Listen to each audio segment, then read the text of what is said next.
I'll turn this volume off real quick, and I'll put this computer down in just a second. Yeah, people want to tell us. In a world where one man stands alone. I'm going to go ahead and bring up YouTube Live. Make sure. Can you go bring it up? Yeah. All right. YouTube Live. What's up, guys? So when you guys are jumping into the room right now, this is my business partner, Joe. Most of you guys, I think, know that. My business partner, friend, lifting partner, all that jazz. So when you guys join into the room, you're welcome to, let us know where you guys are coming from. And we'll get going here in just a second. So, cool. Ooh. Yeah.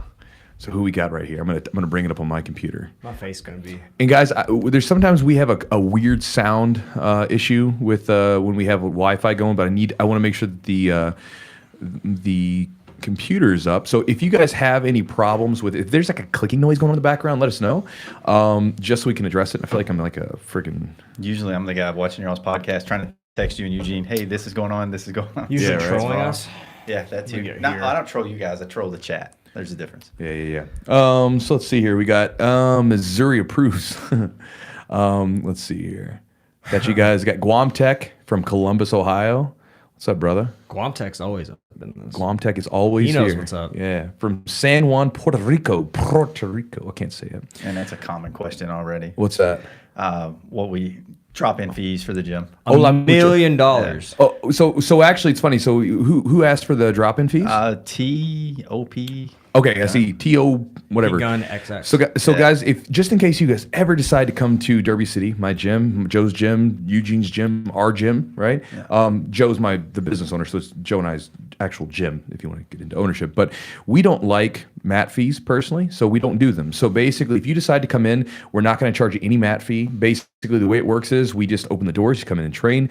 If you have a really, really good time and you'd like to support the gym, you're welcome to buy a t-shirt. I actually had a couple of guys visiting today, actually. We actually had 4 people in the gym this morning that were visitors. And the way that I told them was that, man, a lot of you guys have either purchased t-shirts. Some of you guys have purchased some of the things, like we just released our strength training program. So some of you guys might get that. Some of you guys might get like some of the other series and things like that we offer. So if you're already doing that, come on in. It's not a big deal. We'd rather just have you there training anyway, and so that you can get a look. And some of you guys are pretty tough when you stop by the gym, so you can give my guys a look as well. So, on average right now we're getting like 10 to 15 drop-ins a week. About a week, it's crazy. We've had about. When did that start like getting bigger? Honestly, last year, and for about 2 years now, we've removed the drop-in fee. Like me and him talked about we it one day. We never really had one.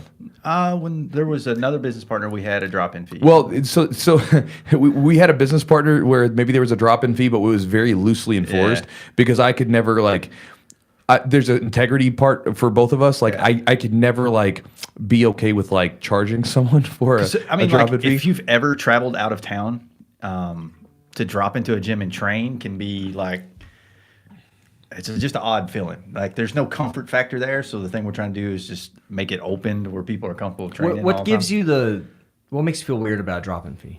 Well, I mean, my thing is for a drop-in fee, you're going to be here for a day. Yeah. A day, right? Am I gonna charge $20? Why? I don't know. So my thing is people pay gym memberships, and I totally understand that. We have gym memberships, all that stuff. But when you're just stopping in for a day, man, for me, I really appreciate when people decide to say, hey, listen, I just want to stop by for training. So I'm like, cool, come on in and train. Yeah. And for me, when I go to places, it was always cool when people would just open their doors to me, opposed to sometimes I went to places and they would stick it to me, and I'll pay it if that's what you want to be paid. But I feel like helps with the comfort factor. Well, I feel like there's just a better way to do it. Look, so for instance, here's a great example. This is very loosely tied to gym business stuff.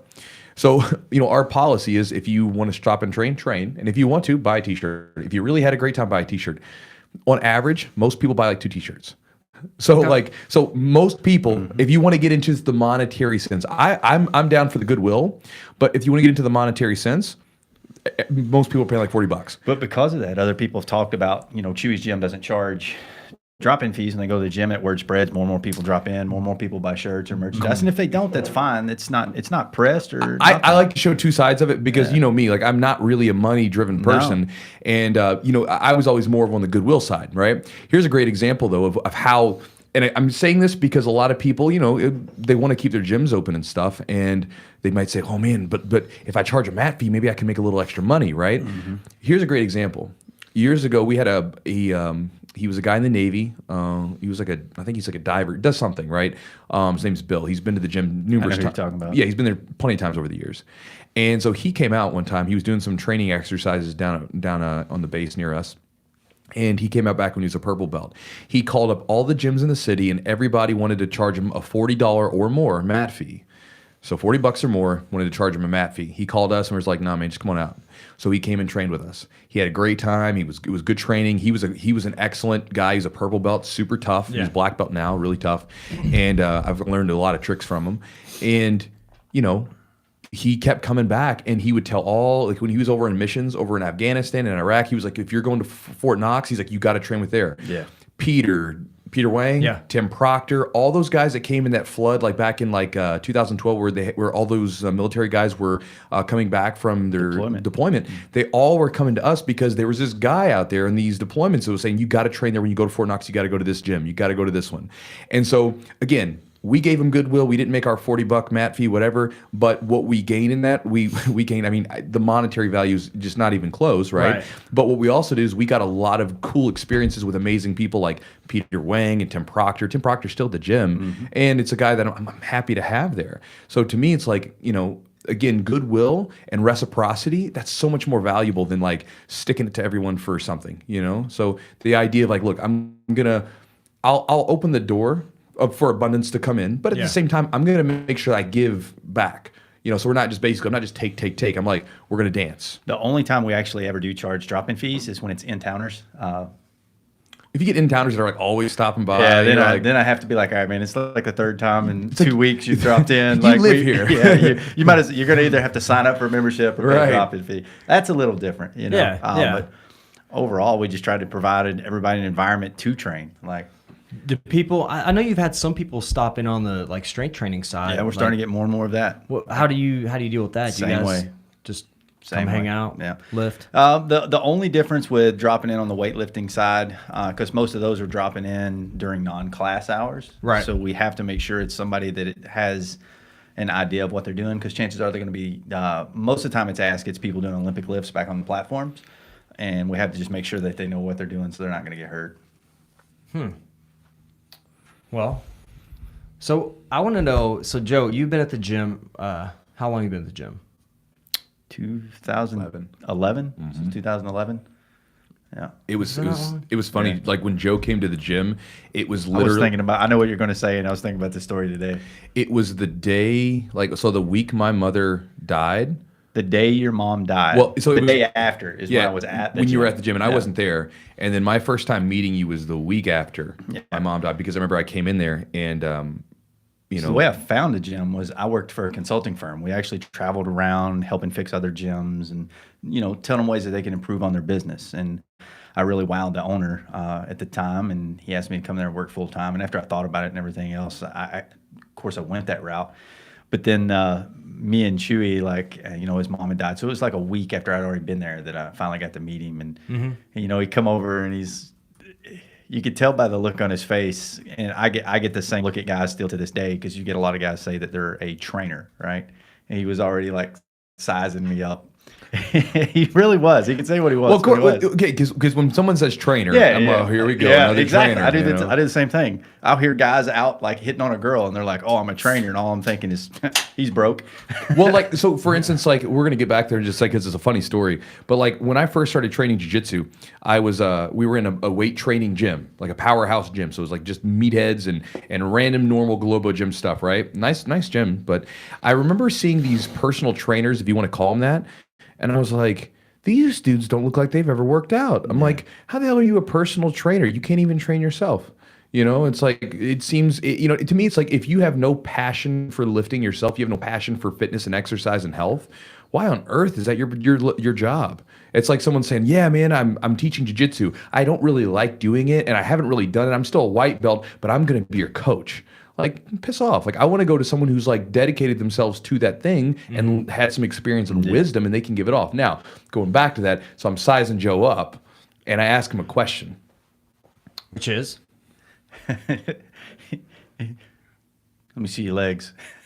He literally asked to see my quads. That was bad. Yeah, I looked at him. I was like, "So you?" I was like, "You squat, man. You what do you do for legs?" Because he's like, we're just talking. He didn't see his legs. He was No, I was wearing like basketball shorts. Yeah, he's wearing basketball shorts, long pants. So I say, Joe, I'm like, "Hey, you squat? What do you do for legs?" He pulls. He doesn't say what he does. He doesn't say yes, I squat. He pulls up his shorts, flexes his.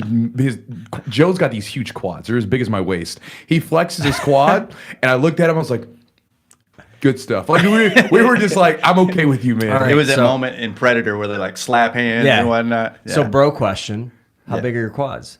I remember you told me, but I don't. Well, I mean, I've been dealing with an injury right now, but at the biggest, it's like 28 inches or something. At the biggest, it was 29. 29 inches. Yeah. That's a small. What's a normal quad size? Like I think mine are in like the mid 20s, like 25, 26. Yours ain't normal though. I mean, like, yours have come a long way, and I'm actually giving credit here because I think the one time I ever hurt Chewy's feelings was after his knee surgery, and I picked on his legs. Oh man, you call me a thigh gap. Like I'm not saying, like you know how so. Oh my god. You know how like Chewy probably gets picked on at the gym more than anybody. He really does.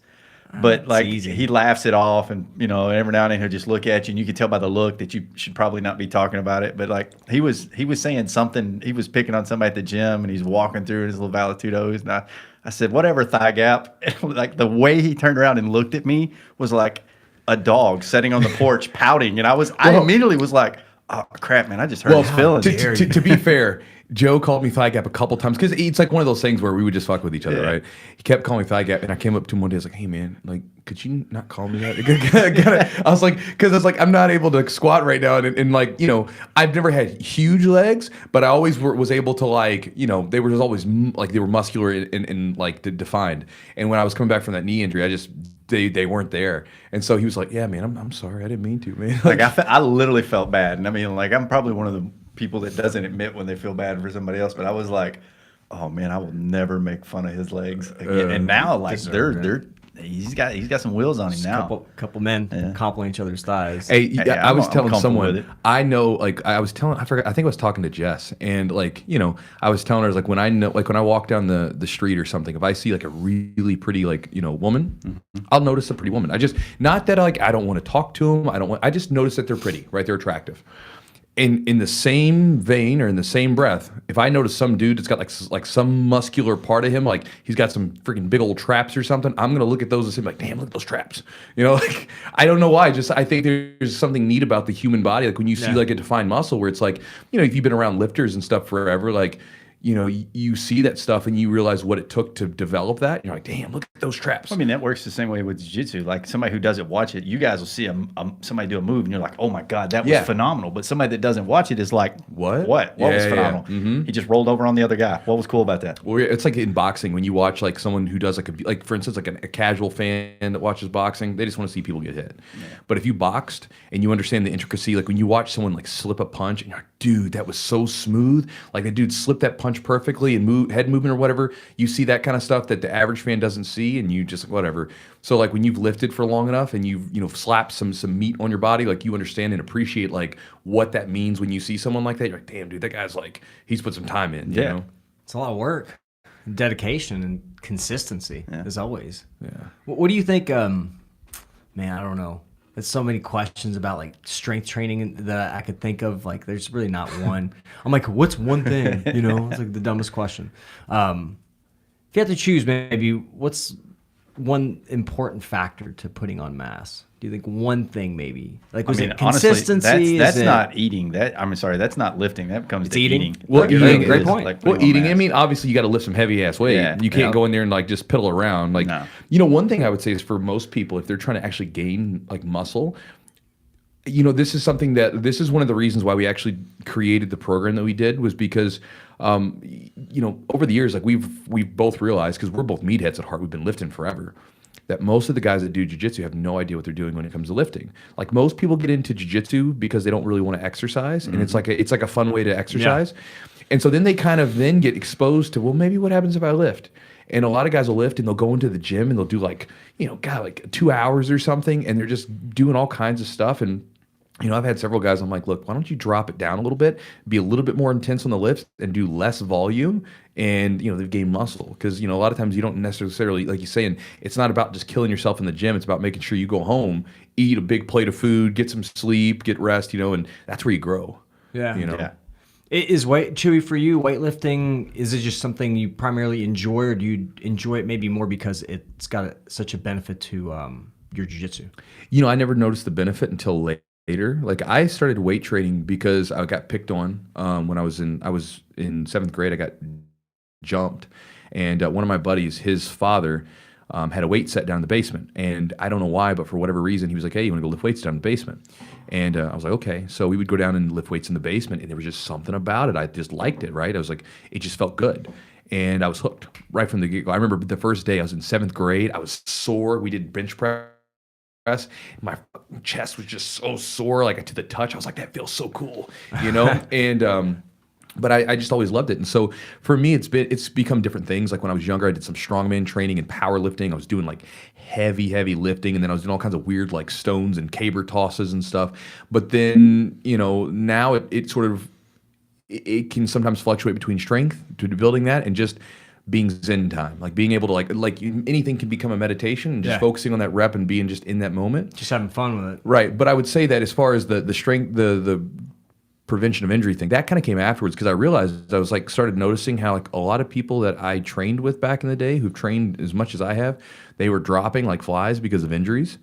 And I never really could put it was. I'm like, man, they're tearing their ACLs, they're doing this, they're doing that, their lower backs are always jacked up. And when I look back at it, I'm like, well, I've always been doing like lifting. I've always been strengthening my body. I've always been doing like good form lifting. I've never been like an ego lifter where I'm trying to lift way too much, because I always had good mentors that kind of guided me. And so afterwards, I realized, man, this is pretty powerful stuff. Like I always wanted to do it because I just wanted to be bigger, stronger, look a little bit better with my clothes off. But this isn't too bad to be able to stay on the mat longer. It's funny you even say that. Like, so almost 10 years knowing you now, it just now came into my head, other than working through one of these strength training programs till recently, I've never seen Chewy try for a 1 rep max. I'm not saying you haven't. I'm just saying I personally have never been there. When we did the program back in 2017, that was probably one of the few times I was in there when you were doing it, because but my 1 rep maxes are like comfortable 1 rep max. Yeah, let me reiterate.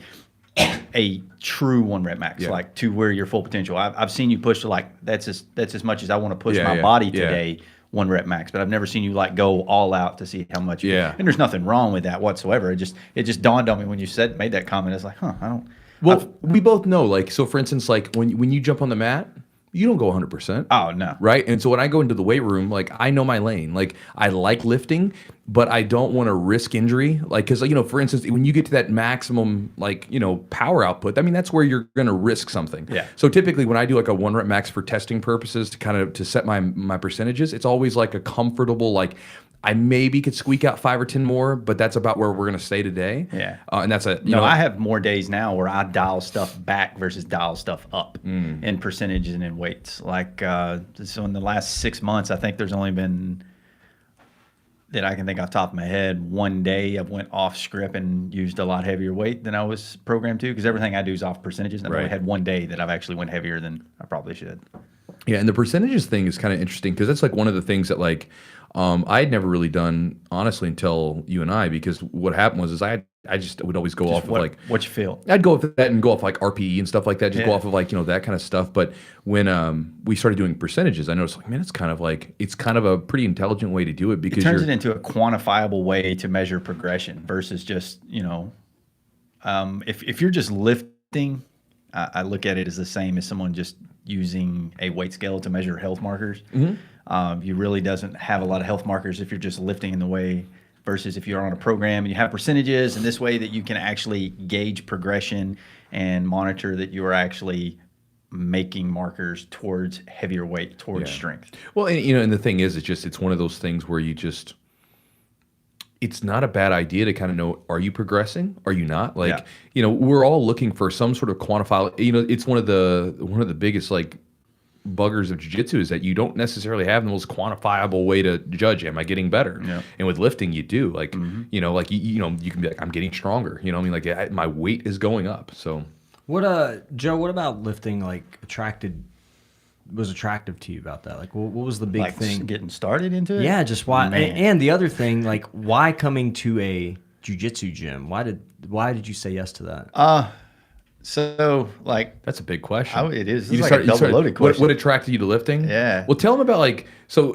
Well, it's as a loaded. small kid. It's So, loaded because that's what I like. So, because it's I've had to show people pictures, like, because they don't believe me. I was a very, very Hold on small one kid. second. So those of you guys that are on the show right now, the show, like we got a show. We're a bunch of guys sitting around a table. But those of you guys listening to the podcast right now, Joe, how much are you right now? Right now, I'm like 220. 220. Okay. How much do you guys think Joe weighed when he was getting out of high school and he went into the military? What do you think he weighed?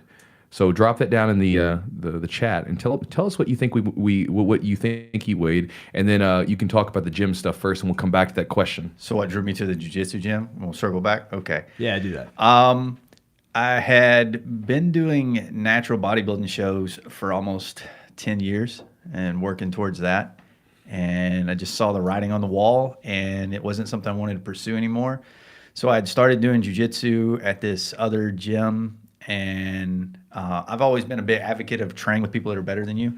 And I didn't know a damn thing. I still don't know a damn thing about jiu-jitsu, but I didn't know nothing then. And I was beating guys that were there for a lot longer. I mean, years longer. And I was like, well, I'm not going to learn nothing here because I feel like I'm just moving around. And I'd started, a buddy of mine named Justin Augusta, he owned a insurance company for MMA gyms, and I told him to do some research for me. And he's the one actually pushed me to Derby City. And at the same time, I told my business partner about how I was going to start doing jiu-jitsu out there. And then he also was like, I've been looking at them about seeing if we can get a consult with them. And it kind of went on from there. So it was like two birds, one stone type deal. Gotcha. And Joe, how much did you weigh coming out of high school? 137. 137. I was Danian was, if we're going by Price is Right rules, Danian West. a couple he's the 135. one. Yeah, but he was He's the 135. first So one. Yeah, I was a small kid, man. Tiny. I got bullied a lot and I picked on, and it was what kind of drove me to the weight room. I was like, if I get bigger and stronger, maybe people stop picking on me all the time. Did it help? Oh yeah, it did. Eventually, it was funny though. It took me a long time to actually start gaining size and mass and weight.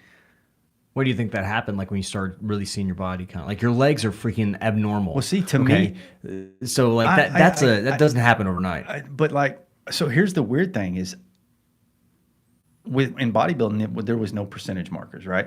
It was just a lot of auxiliary exercises. I didn't even squat. I did a lot of leg press. we squatted a little bit, but we didn't squat like, I mean, like when we were working out, remember we'd get up in the mornings and we would do like. But I liked leg extensions and leg press back then. So I didn't actually start squatting like, I didn't, and that's one of my best movements. I didn't even start actually heavy squatting until I was 30-year-old. And like you've told me, is probably why my knees are still healthy. For the most part, yeah. Like I didn't start moving like heavy weight until I was 30. And that's when, at 30-year-old is when I switched from doing traditional bodybuilding, moving into actual heavier lifting weights and productive strength. Yeah, because I mean, you started. I remember it was like because you competed like your jiu-jitsu tournament when you were like 29 or whatever, right? Like Yeah, I weighed in at 169. yeah, you cut weight. Yeah, you cut weight. I cut weight for it. Oh man, it was the most miserable car ride.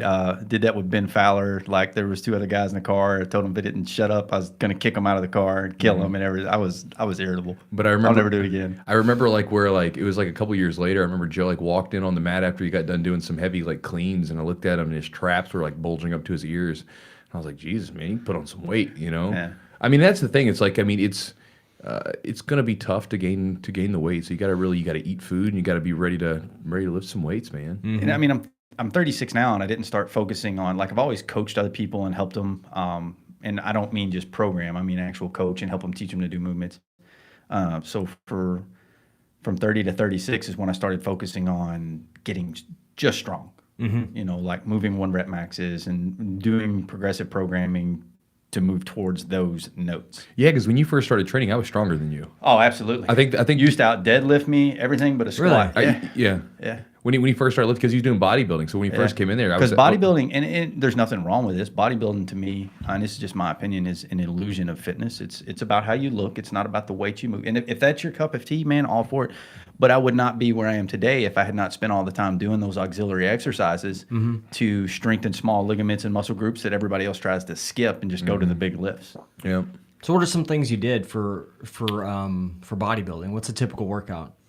Well, man, that's a weird thing. It's just a bunch of more of accessory and isolated movements, and this is the one thing that I don't miss about it. Like, it's been 2 to 3 hours in a gym, kind of like a lot of the guys that have approached us about the program Chewy and I have written. They just spend all this time in the gym doing these isolated movements. You leave the gym and you don't really feel like you've done nothing. And then DOMs will set in 2 days later, and you're sore in places that are going to affect your jiu-jitsu because you're improperly training and doing movements you shouldn't have done in the beginning. Well, another thing is, like, I know a couple of guys that had come into the gym before where they were doing like tons and tons and tons of curls and things like that, and they'll complain about tendonitis. Like, they'll get really bad tendonitis because they're just doing, because they're already doing jiu-jitsu, and it's like doing all this, and then You're they're just feeding that repetitive I movement. I still crack up. Like, we'll get new guys at the gym. They signed up for jiu-jitsu, and they'll eventually wander over to the weight room, and they'll come over there, and they'll be like, "So you do a lot of curls?" And I'm like, well, because they see your arms, Yeah, like, you I'm must like, do curls. I'm like, no, man. Like, we'll do a video with Chewy, on his YouTube of us working out. And there's always one guy comments about my arms. Like, there's always somebody did it. And I'm like, man, I don't even work my arms. Like, they just get. Well, they get worked. They get worked through secondary movement. Cleans, everything else. Yeah. But But I don't directly train. I'll directly train triceps. I believe that's beneficial. But with all the pulling I do, there's no direct benefit to me doing more bicep curls. Yeah, I don't do a ton of bicep work just because, like, I do some tricep work, but I don't do a bunch of bicep because my biceps and pecs are already getting, just from jiu-jitsu, constantly squeezing and pulling in. I honestly, if I do some bicep work, like, it ends up, like, usually in a couple weeks of, like, doing it, I get, like, tennis elbow, so I just don't do it. What about, so when you started jiu-jitsu kind of with us at Derby City, what was your experience like there? Humbling. Chewy fed me to Chad. I don't know if he remembers that, because I had a little bit of an ego because I was a bodybuilder, thought I was strong, and they stuck this 14-year-old kid on me. And he's like, and the thing was, he's like, he's going to tap you out. I was like, no, he ain't. Now, I will say this. I survived. Chad did not tap me out the first time ever. I turtled and just held on to him for dear life. But he won that because I drove home like this. I couldn't put my hands on a steering wheel, man. And then Chad's watching this somewhere going, bullshit. No, he remembers the story. He does. He remembers. We'll that. have him on the show. Yeah. He's He'll be back in next week. I sent him a message. We're gonna telling talk to him. How much I miss the guy. But then, man, and then one of the worst experiences, the second worst experience I've ever had on a mat. The first one was this past week. Was we did a training camp, and no one would go with Chad. And I literally but it was also one, and this is one of the times that I was heavy into jiu-jitsu. Yeah. I spent 26 minutes straight on the mat with Chad. And I learned so much, but like, I got my ass kicked, dude, for 26 straight minutes. Because Chad, like, he'll teach you, but he teaches you the hard way, like a little bit of love and tied into it. It's a lot better now, but man, when you came in, he was like a blue belt, purple belt, and so like he was purple. He was blue, excuse me. He was blue belt. And so when he was young blue belt, Chad, he was basically like, if I can beat you, I'm going to beat you down. Yeah. Because how many of us wouldn't? I mean, if you're like a 14, 15-year-old kid and you have the ability, the power to like beat up grown men, dude, you'd be like all over that. Did you ever tell you how he broke my rib? I didn't do that. No. Making stuff up. You say, you did that to my rib too, actually. No. No, I didn't. Stop Yeah, it. you did. I was out this for like didn't a month. happen. This did happen. No, this didn't. Yes, it did. Chad will back me up. Make sure you ask Chad about this next week, because Chad's going to back me up on this one. You guys are just saying this because you want to make me look bad in front of the YouTube. It's kind of funny though. So We know. it was his last pro fight, right? And there was a couple other guys on the card, and we're all in class, and Chewy broke the classes up, and no one but me and Chad would go with Chewy. So basically, what had happened was, I would just have everyone on the mat, like on the wall, and basically I would be in the middle, and we would just cycle through. And on this day, we were doing like he did go 40 straight minutes. I'll give you credit, man. That was impressive. But the other groups had like 5 and 6 people in it, and here is me and Chad, 1 minute in, 1 minute out, going with Chewy. Finally, he's getting tired. Like, you can see it. It's when he gets tired, it's almost like watching a drunk person. Like, their movement pattern, like, I've only seen it a couple times, but his goes weird. And Chad goes out there, puts him in a triangle, They reset, puts him in another triangle. Chewy looks pissed. And Chad looks, the bell goes off. He looks at me and goes, good luck. I was like, yeah, okay. So I go out there and he takes me down stupid easy. I pull guard and I thought he was going to punch me in the head. So I threw my arms up to block it. He hits me in the rib way harder than he should. Punched him in the rib? Oh, because it was MMA. It was MMA sparring, so we were punching each other. But Did you have gloves on too? Yeah, dude. But I was like, oh, tap, What a bad idea. Oh, man. And to this day, that rib will still pop out. I've never let him live that down because even after he hit me, You should just give him his blue belt now. Why don't you? I thought you were going to bring it in today just for fun and just throw it on him right here. You can't get away. You know what's funny is a lot of you guys that are watching this right now, Joe he typically joins in the group and always asks like, how many more classes do I need for my blue belt? And like guys will start like, shut the hell up, like get mad at you. Well, that was like the other day we were doing no-gi and a couple of guys were asking Nick Pabone. They was like, how long's he been training? I was like, 9 years on and off. You're strong as shit. I mean, it's crazy. He can't move you. And I'll tell you this: if somebody like Hussey came one time, I was like, dude, just get on the mat. He's one of the guys that does a lot. He's one of the coaches, does a lot of strength training. Doesn't really hardly ever train jiu-jitsu. But he's got a background in wrestling. Maybe a handful. And so He he joined the gym originally because of jiu-jitsu, and then he went over and did CrossFit with you and never came back. He got on the mat with me and was just like, he was really actually. He's got some body really awareness. Stable base. Like I've tried to push him more towards it, but now he's going through. He's going up a couple weight classes. For some, a good looking big though, right? And he does, man. I think it's the best he's looked. It really does for his frame, the way he looks. What I've seen Hussey is like I've seen him his technique, and I don't know a shit ton about. I know enough, and I can see like just how he moves, like when he's got some weight. body awareness. It's awesome. Yeah, it's incredible, and that's a big thing. Like the technique, it's like, dude, you're gonna hit that if your technique's right. You're gonna hit. Well, and that's one of the things, even with lifting. Period. Like I know that, like I've worked with Joe, and I've worked with even Joe's coach Joe. And it's one of those things where even on simple lifts, like a bench press or an overhead press or something most people can inherently just do. There's a lot of little tips that can make it. So here's an example. Back in the day when everybody was bench pressing, everybody from my era pretty much destroyed their shoulders bench pressing, right? They'd either go really wide, elbows out, instead of like locking it in and everything else. And, engaging the scapula and the shoulders like they should be. They're just like pushing and they're just destroying their shoulders. Flat back on a bench. And so a lot of guys did that. And so it's one of those things where I remember like working with you, like even on my overhead press, and like it went from like it's kind of hurting a little bit, and then it went to, oh, it's pain free because my body's in the right way it's supposed to be lined up. Or like, hey, stretch out this particular muscle before you jump one. Like that was one of the ones we were doing this past week with the class. I jumped into one of Joe's classes, and we're doing a bunch of it was like stretches with like activation exercises, and then jumping on, like, so you're basically you're stretching out the tonic muscles, and then you're strengthening up those phasic muscles, right? The loosen the overly tight, and then we jumped on the bench. And I mean, it's just like your back's like right in position. And when I was benching, no pain, nothing on my shoulder. Everything was primed, ready to move. And so I think that's one of the things where like technique comes into play, even on air quotes simple lifts. It goes back to what we was talking about. Is like getting strong. Is you'll see guys they have no program. They're just endlessly lifting weight, what they think is relatively heavy. And I can tell you from firsthand experience, just getting stronger isn't the solution. Building technique on lifts will add more pounds to a barbell ever than any strength cycle ever will. Well, because you can, you even think about that. Strength cycle's hoping to get a 5-pound PR. Right. But even then, if you learn how to do the technique properly, part of the reason why for me, what's been happening is that, like, for instance, my deadlift, I had to retrain my deadlift a bit because my back was always rounding. And so I had to loosen up my hips and everything else. But now that it's going back up, I'm able to deadlift without any pain or any stiffness or whatever. And so I'm able to continually train and add more weight without being worried about something hurting or whatever. Even my squat, I can throw some weight on my squat and squat without any pain because everything's been kind of built back up. You and I did a video. It was like We've done several. It was like it was a D-ball clean. Is that what it was? We've done D-ball. That one So Joe gave me this really heavy D-ball. Oh, that's one when we did the and we had a whole thing. He's like, lift this shit up, lift this ball up, and I'm like, how do I even like? I've never done that on my before. YouTube. So no, I think I have it on mine. Okay. So basically, what I did was I rolled it up my leg because I was like, I'm gonna just pick it up the way that like the easiest. Yeah. Because like I tried to grip my hands around it and I couldn't, like, because I was pulling, and you're like, dude, don't pull. grab it, lock it in, and push with your legs.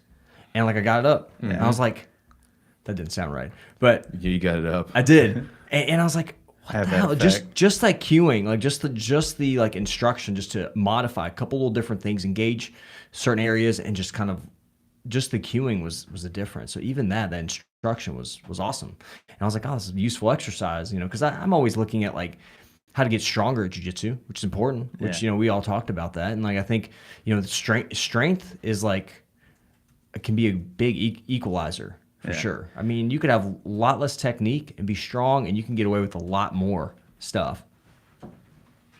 Yeah, I was going to answer that too. When he says D-ball, guys, that's a dead ball. Dead ball. It's basically like it's That's almost proper terminology, isn't it? yeah. D-ball Yeah. is proper. I mean, D-ball though is also a term for Diana ball, which is a steroid. Oh, I'm not talking about steroids. No, as soon as you said it, somebody posted it. I was like, we're gonna have to. I'm touch not on steroids. this. They're talking about steroids. I'm not. I probably should be, but I'm not. But the dead ball is almost like, if you want to think of it, it's almost like a giant medicine ball that's like anywhere from, I think we've got some that are like up to 100 150 plus pounds. Yeah. So Good news is next week we're gonna have 240 and 260 stones. we're getting stones. Yeah. What's the guy's name in the blue belt that used to do strongman? in Yeah, class? Jacob. Jacob. He told me, he's like, man, I got the molds. You want me to bring you some stones? Sweet. I Wait, said, yeah. you just make Well, them? we've got. Yeah, he said no. I We've said got a just tell log me in the what- back. I need to do. Yeah. We need to do some log presses one day outside in the back. It'd be fun. Do like a strongman thing. Man, I saw a guy do a log press one time, and he had it too close to his shins, and when he turned it, the handle, it just, I mean, his shins were just to the bone. I have an almost. idea. Ugh. Do a weightlifting competition at the gym.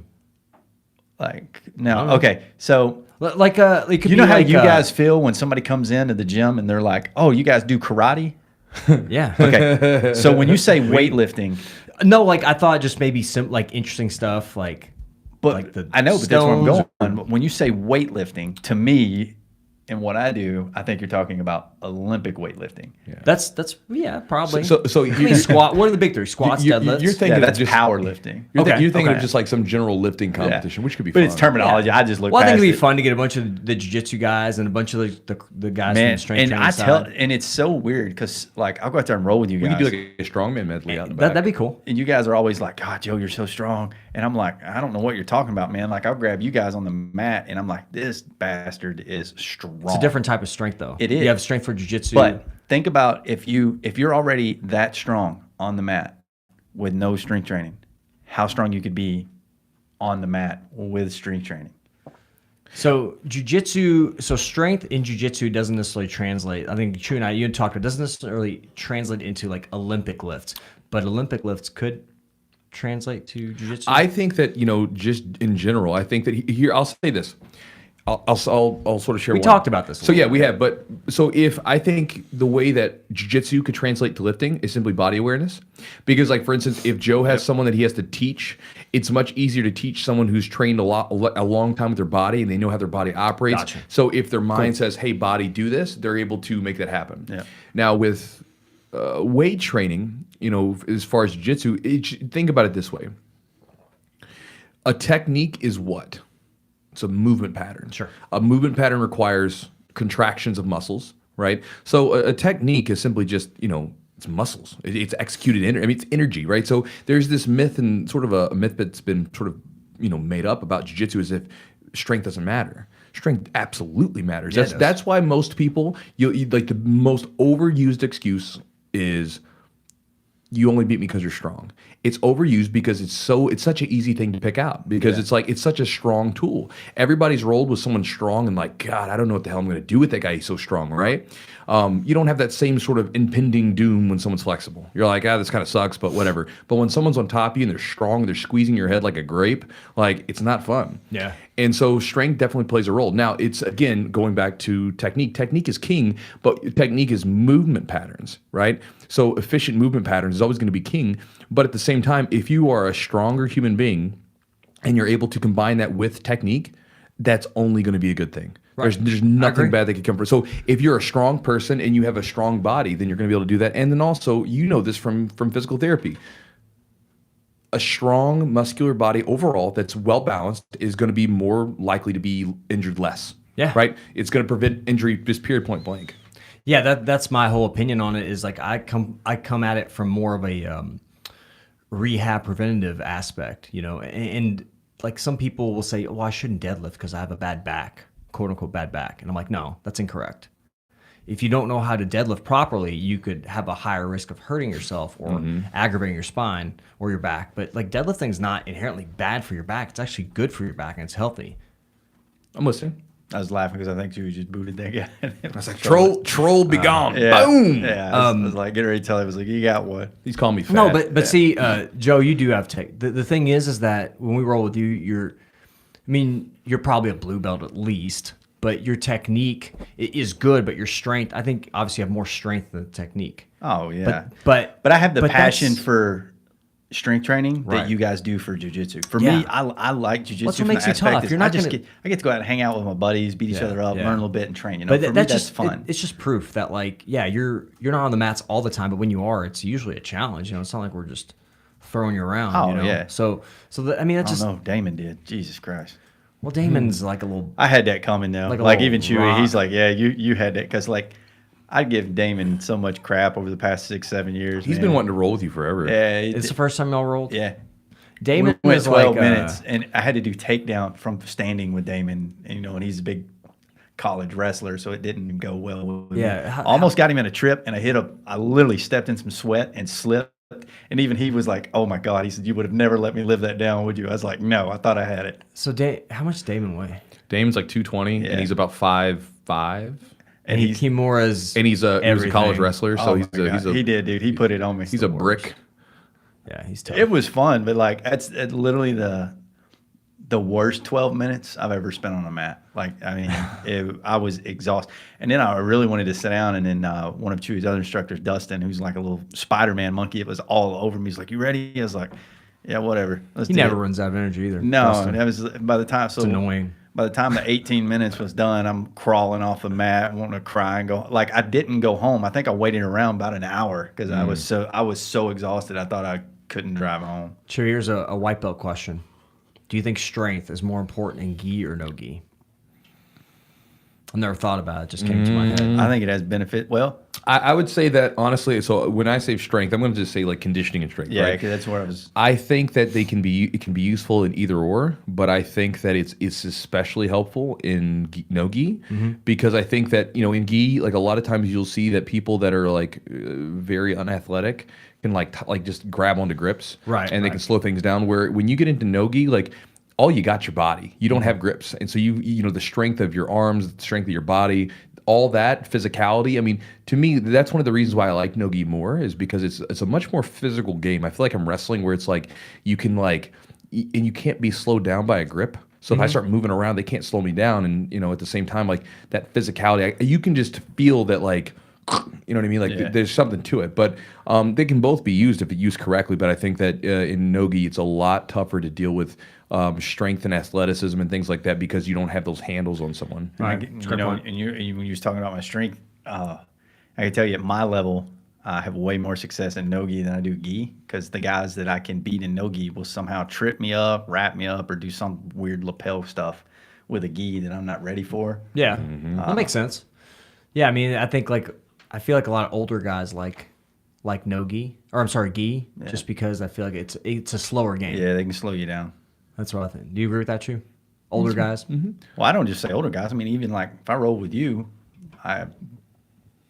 you do a lot of weird. Not really. I mean, it tough really depends on the that person's I game can't because I've stop. rolled with plenty of older guys that don't have that game, but then there's some guys that play that really slow, methodical game. I think it depends on the person, and I think that's one of the things that's really unique about jiu-jitsu is that you have, you have a myriad of different styles that can be played. And you can have people that play very different games. Some people are very methodical. Some people, like I'm not a very methodical roller. Like I'm very aggressive and I'm trying to push the pace. I just like that feeling. Whereas some guys are like, they'll tie you up in a gi pretzel and then they're going to wait till you make a mistake and then, go on it. Again, we've talked about this before about offense, defense, and counter-based grapplers. So it just depends on the person. I don't think it's really older. I think older people are more likely going to be people that are going to lock things up just because they're getting older. But I don't think it's necessarily a foregone conclusion that's going to be that way because I've seen plenty of older guys move pretty damn well. So. Right. Cameron Shane's one that comes to mind. That guy moves like a snake. It's crazy. It's that guy that does all the movement stuff. He's in 45, never been injured ever. I thought he was like 50. Yeah, you told me 50. I think he's 50. Is this the guy you showed me? Yeah. Yeah, I mean, It's he insane. looked phenomenal shape. He really did. What the hell? It really does he did. do that? But that's what a lifetime. And when we say strength and conditioning, we don't Well, just he's mean strong, we don't too. just mean barbell. Like I Yeah. consider anything that's strengthening ligaments in your body. Like I tell everybody this all the time. Like one of the best things for strength, if you don't want to do I like barbell movements. Is the reason I gravitate towards those. But man, gymnastics is phenomenal for Yeah. overall strength and development. Yeah, so like I mean, just anything with rings Yeah, or absolutely. anything where you're at, because of body awareness too. Yeah. I mean, you have to hold yourself up. You have to know where your body is in space. You have to balance, counterbalance, control. Yeah. What about what have you guys felt like? Kind of. Why do you think you guys work well together? I'm just curious. Oh, like so, like work well. Yeah. Why do you think you guys? So this is you more like guys, gym business stuff. Gym business. I'm just curious. Yeah, I so- just want to know. Like we both because know. you guys have not Yeah, we do. always. Because we didn't always work well together. we used to butt heads. Like when we first bought the business together, Yeah. 2015. Lot of headbutting. Oh man, like we were like just like there'd be like weeks that we didn't talk to each other. Yeah. Really? Yeah, we'd be in the gym and we wouldn't say it'd be like almost You like guys couldn't tell because we wouldn't do it. But we like, put on our smiley face Yeah. for the gym, but then like there'd be weeks where we'd be passing and we wouldn't say each other the whole just- day. Yeah. Mm-hmm. You want to Because- elaborate? No.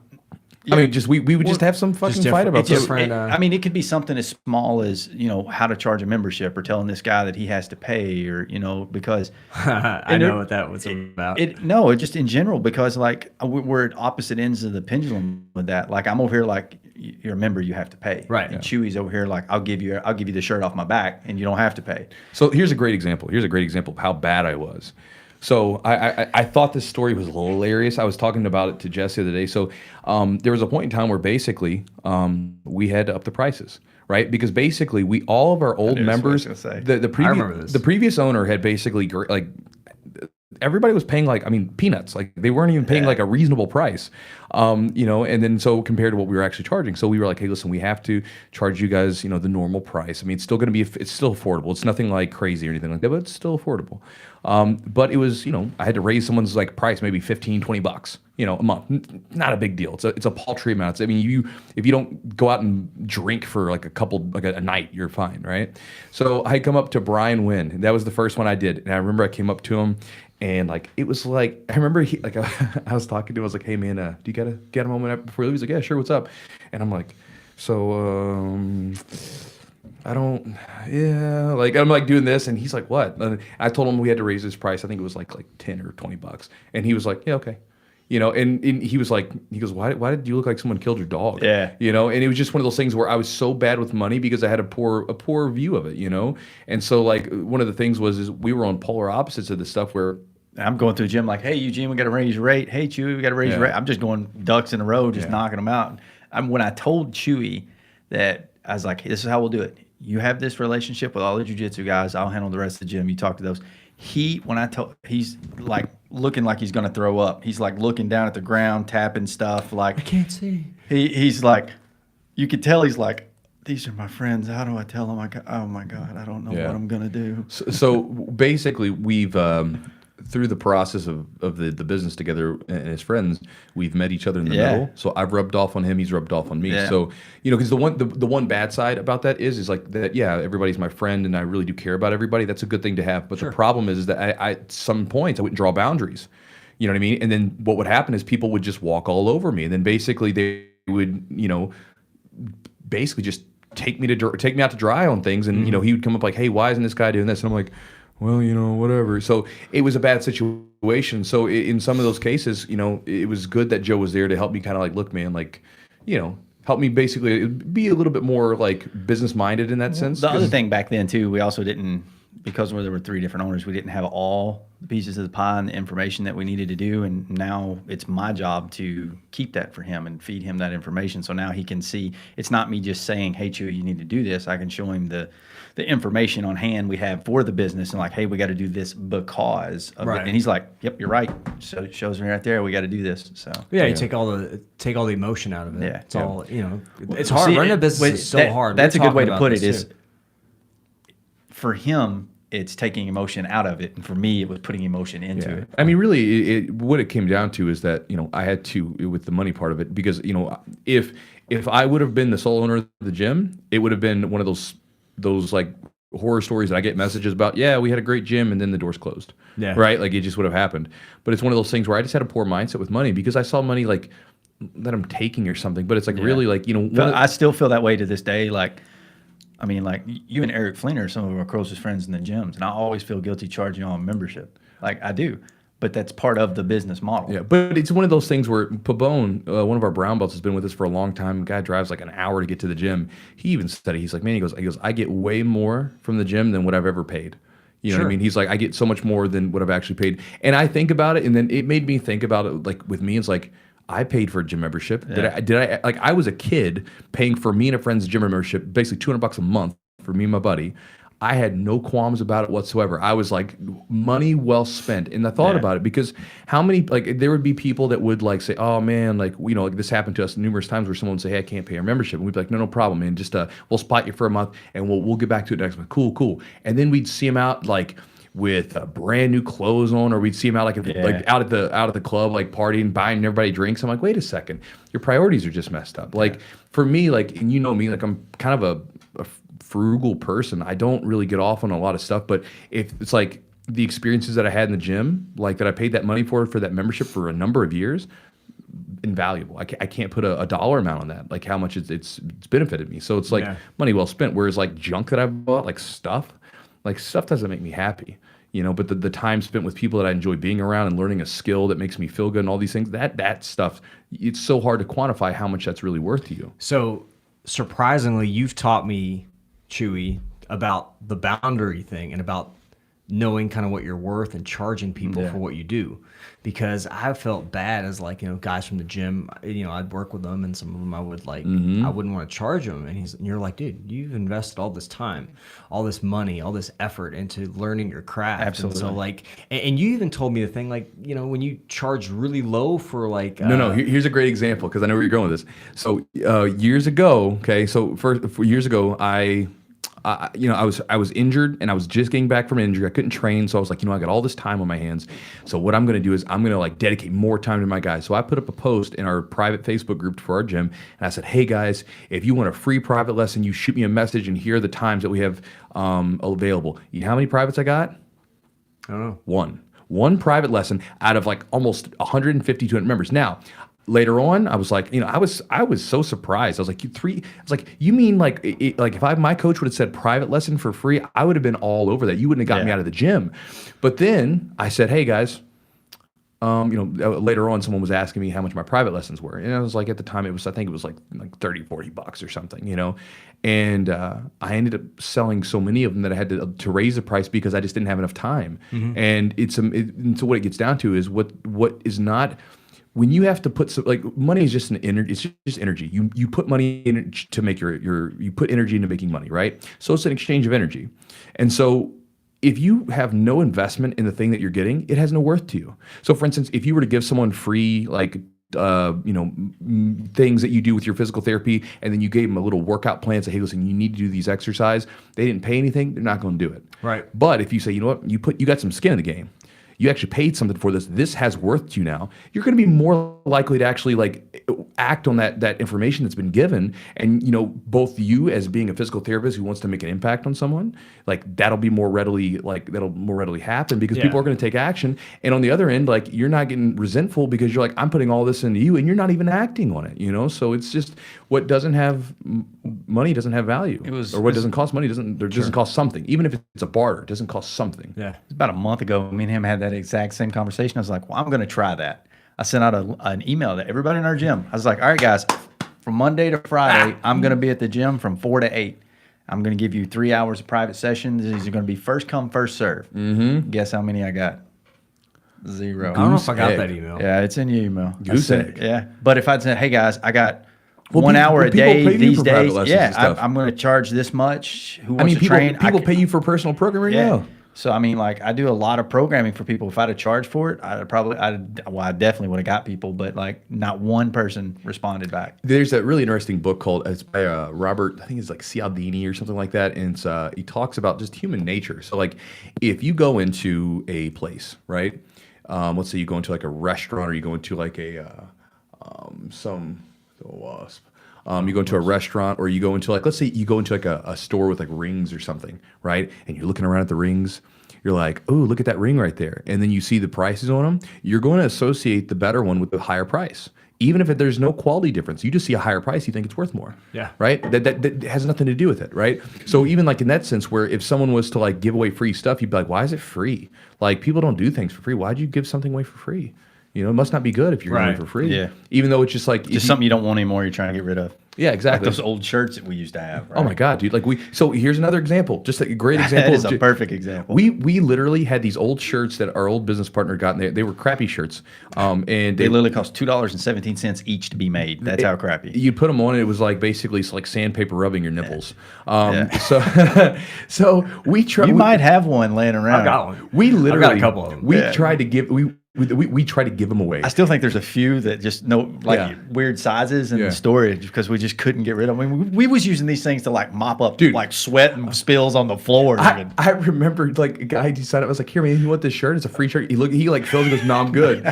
And then what do? We put them in a bargain bin for $5. We're just like, look, we're just gonna put them in there, and if anybody wants them, some dude's like, oh my God, $5. He's like, buy all of them. I'm like, we try to give these things away, we couldn't give them away, because they're free. Like they it just doesn't have worth. It doesn't have value. Yeah, that's very, very true. Like, I still think there's some of those in storage. Yeah. I've got a CrossFit West Louisville one.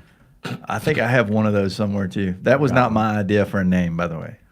Well, it was a name. It was there. It was there. Yeah. So, should we do some Q&A?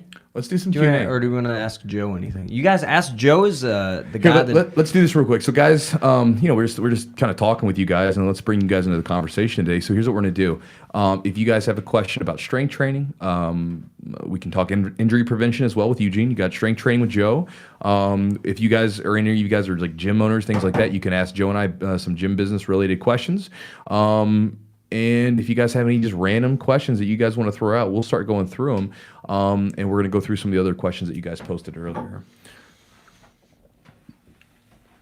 I mean, this is normally like a gym day, though, just us three sitting around talking.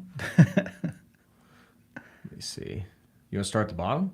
I'm working from the top, see if they're... Best lifts to build up your back, deadlift, rows, bent over rows, deadlifts, Pull-ups. RDLs, Different pull-ups. versions of pull-ups. I have to do lots and lots Depends of on pull-ups. what part of your back you're talking about. The back is, I mean, like the stronger you make your back, the stronger. Like I tell guys this all the time. They look at me like I'm crazy, and it's usually guys with little to no education on working out. Stronger your especially like your upper back is, the more your bench press is going to be. Absolutely. Drastically. You got a better platform to push off of. You build those rhomboids up, man. That bench press is going to go through the roof. Not to mention you're not going to be hurt all the time because you're balancing everything off. One of the guys, Ryan Phillips said he loved so I sent out emails, typically Monday through Friday, and he got the 4th of July one, which was about I was talking about Ben Franklin and George Washington. So George Washington was a good wrestler, and Benjamin Franklin lifted weights back in the day. Yeah. And so I was like, I'm headed to the gym to go take part in my my heritage of keeping people strong. This is one thing I think is interesting. So people all the time, like people like you lifting weights, so much weight, they're like, oh my God, why are you lifting so much weight? Or if like you go to jiu-jitsu practice and someone's like, why are you doing jiu-jitsu practice? This is just crazy. Why would you do something like this? But like wrestling, grappling, and like feats of strength, that's been a part of human culture for time in memoriam. Like since the earliest civilizations that existed, we have like grappling and like feats of strength in athletic events that have been a part of it from the get-go.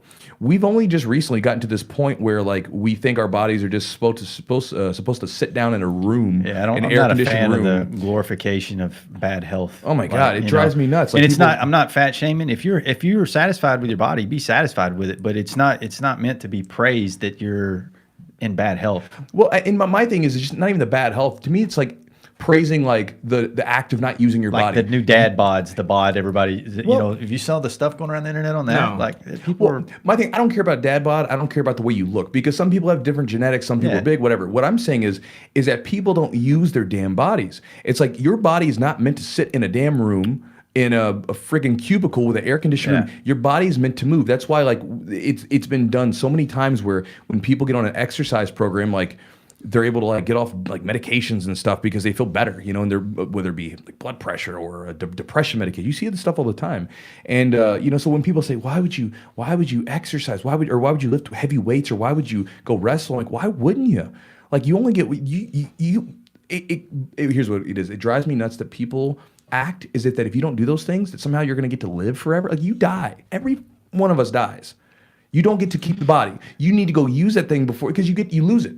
So if you don't use it, you're never going to know what you can really do. You're never going to know what you're really capable of. Man, I don't know who posted it. Yesterday I saw a meme on Instagram, and it was one of those split side-by-side pictures, and one of them is two 70-year-old women. One of them is, a fit 70-year-old woman. You could tell she's actively working out and moving around.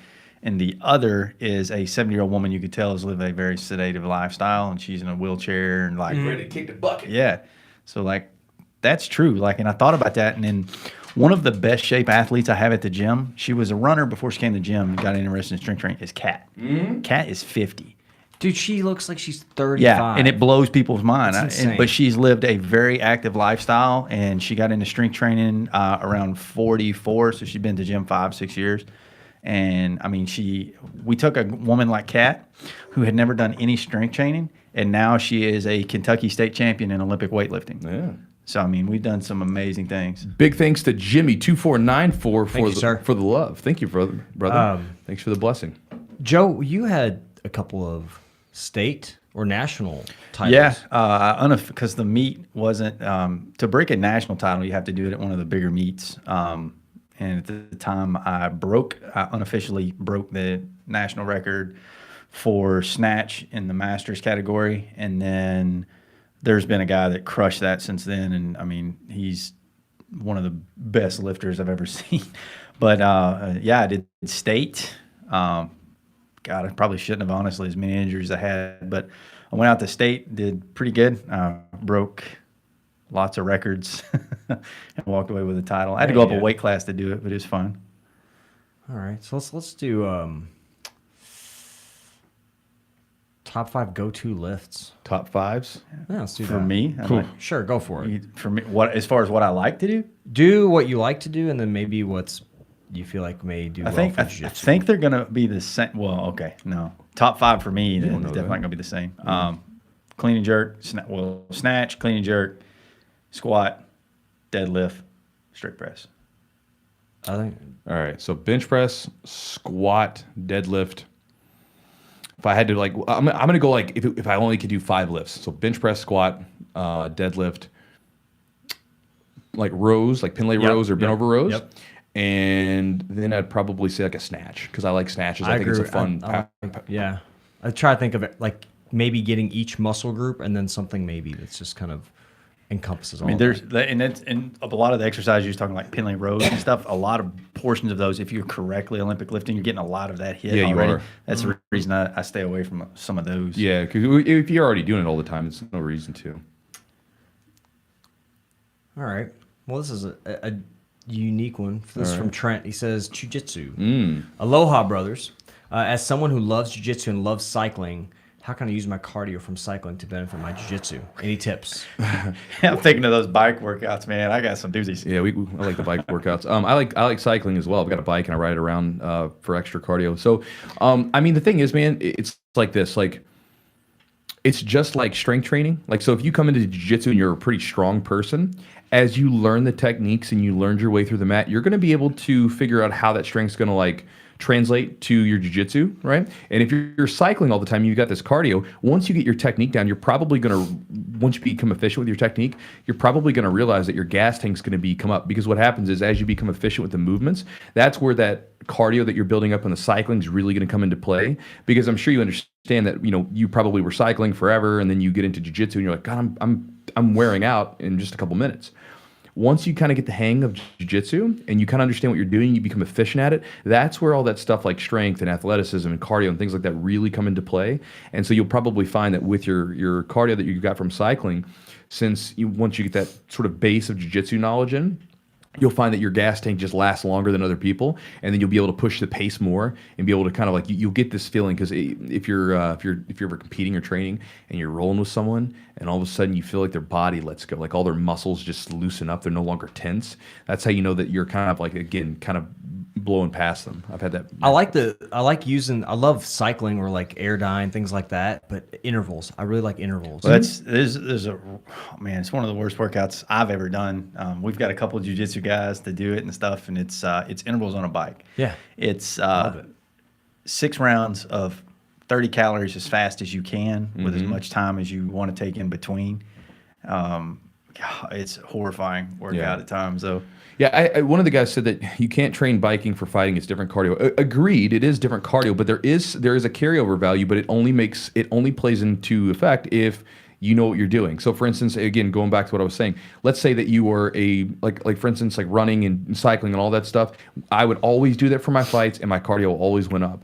But at the same time, if I didn't know how to fight, if I didn't know how to do jiu-jitsu, it's not going to help. So it only works if you got a base of knowledge first, and then you can add that extra stuff in there. Otherwise, you're just going to tire out like everybody else, you know? Me and you talked about this the other day, and you could probably touch on it a little more, is when you're talking about that progressive overload. If you're doing the same thing for the same results, you're eventually going to get diminishing returns. You have to switch that up and get it from different aspects of training.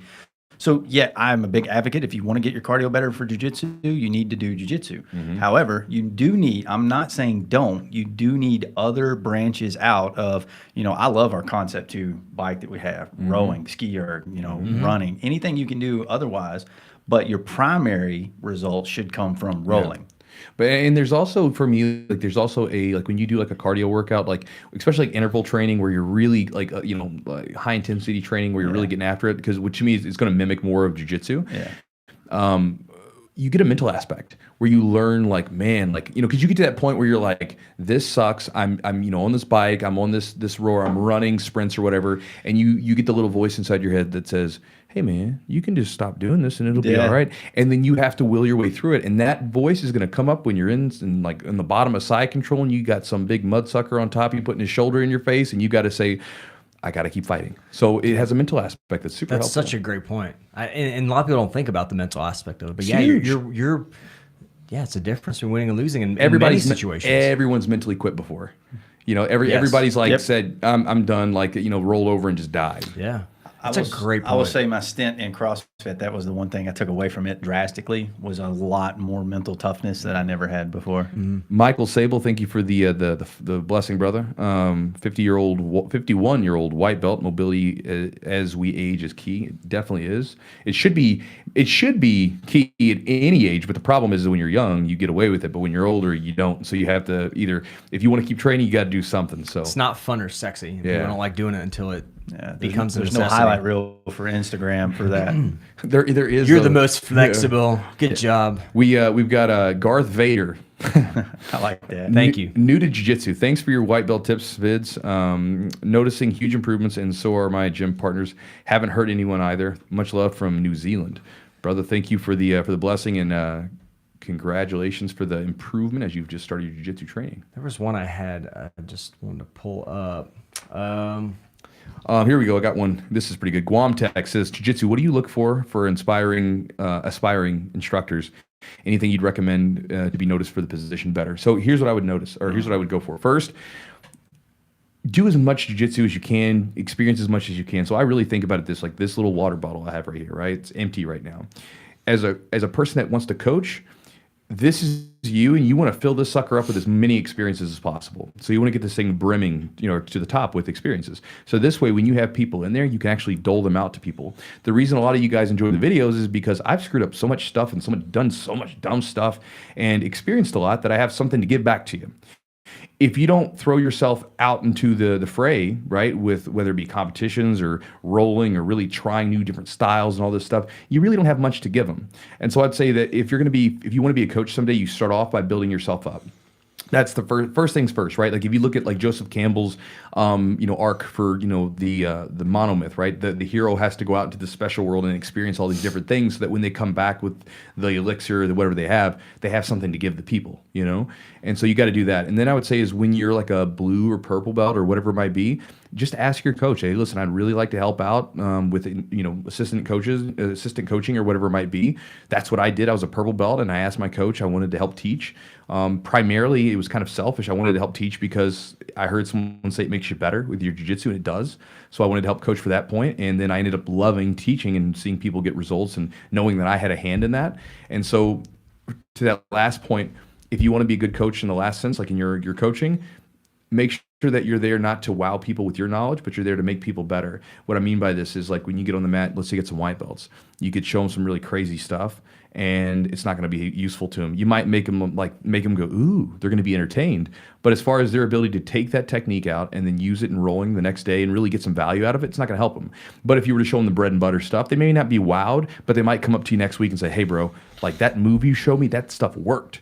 And so what I would say to you is again, fill your experiences of jiu-jitsu up, fill them up to the brim, to the top, so you have something to give to people. When you're ready, or like blue, purple belt, whatever, talk to your coach and just ask them, say, hey, man, I'd love to help out with some of the beginners or some assistant coaching, whatever.